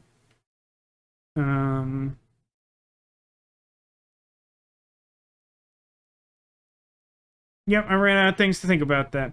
So, somewhere on the couch behind me, I've hidden a secret Squirtle. If you are able to locate a secret Squirtle, of course it will be an omen of good luck for you in the coming days. They conceal many secrets. Some of them include the identities of murderers, so be careful about that, maybe. But yeah, if you're able to locate it, who doesn't need good luck? I know I definitely do. So why don't you consider where you think I may have hidden a Squirtle in this menagerie mess I've created. Boy, the color scheme looks a lot worse than I envisioned it in my head, and I just didn't have a lot of time to plan this. It's very yellow and red, which I guess is fine, but it's just very yellow and red.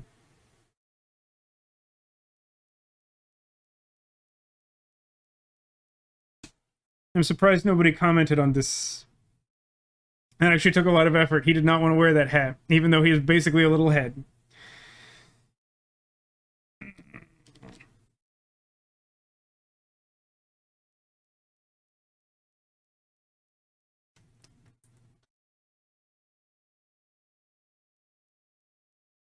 Aw, oh, come now. Have I scared you all off with the atrocious character development of this game? Feels like your mood at work. Oh, sorry to hear that, Crit Twitch. Also, what exactly does?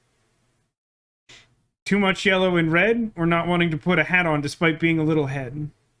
Or some other thing that I've already forgotten that I said. Probably that third one, huh?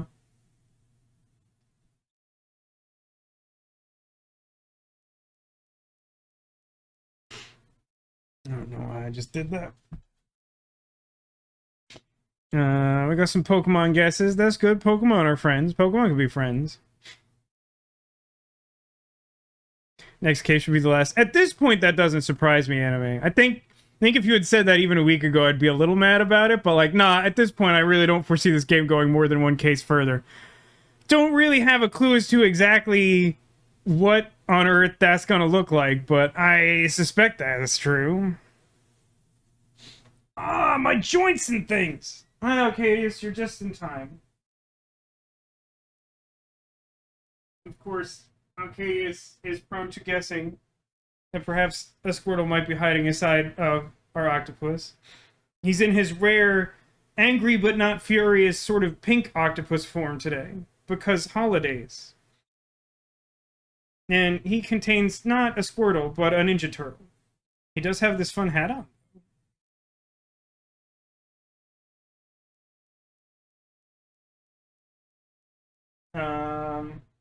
Let's see, we got a couple guesses around here. We got a Pikachu guess. And we've also got a Rudolph guess. Hiding all in that same zone. Is Ceratops the Triceratops?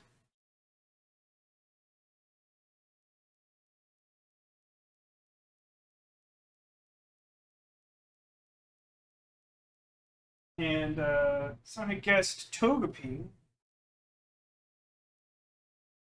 And there's nothing behind Togepi, but you may notice that on top of Togepi had been this little gingerbread man. And with him, a familiar turtle-shaped friend.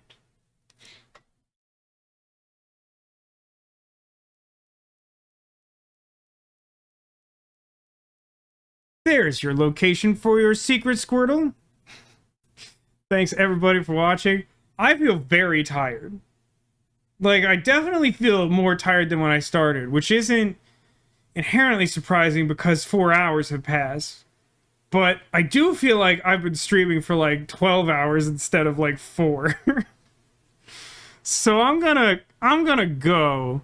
Like I said, we're gonna try and finish Chants of Sonar tomorrow. I think that's likely. I don't know exactly what we do if it ends early, but I also don't know how likely that is. I honestly don't think it's super likely.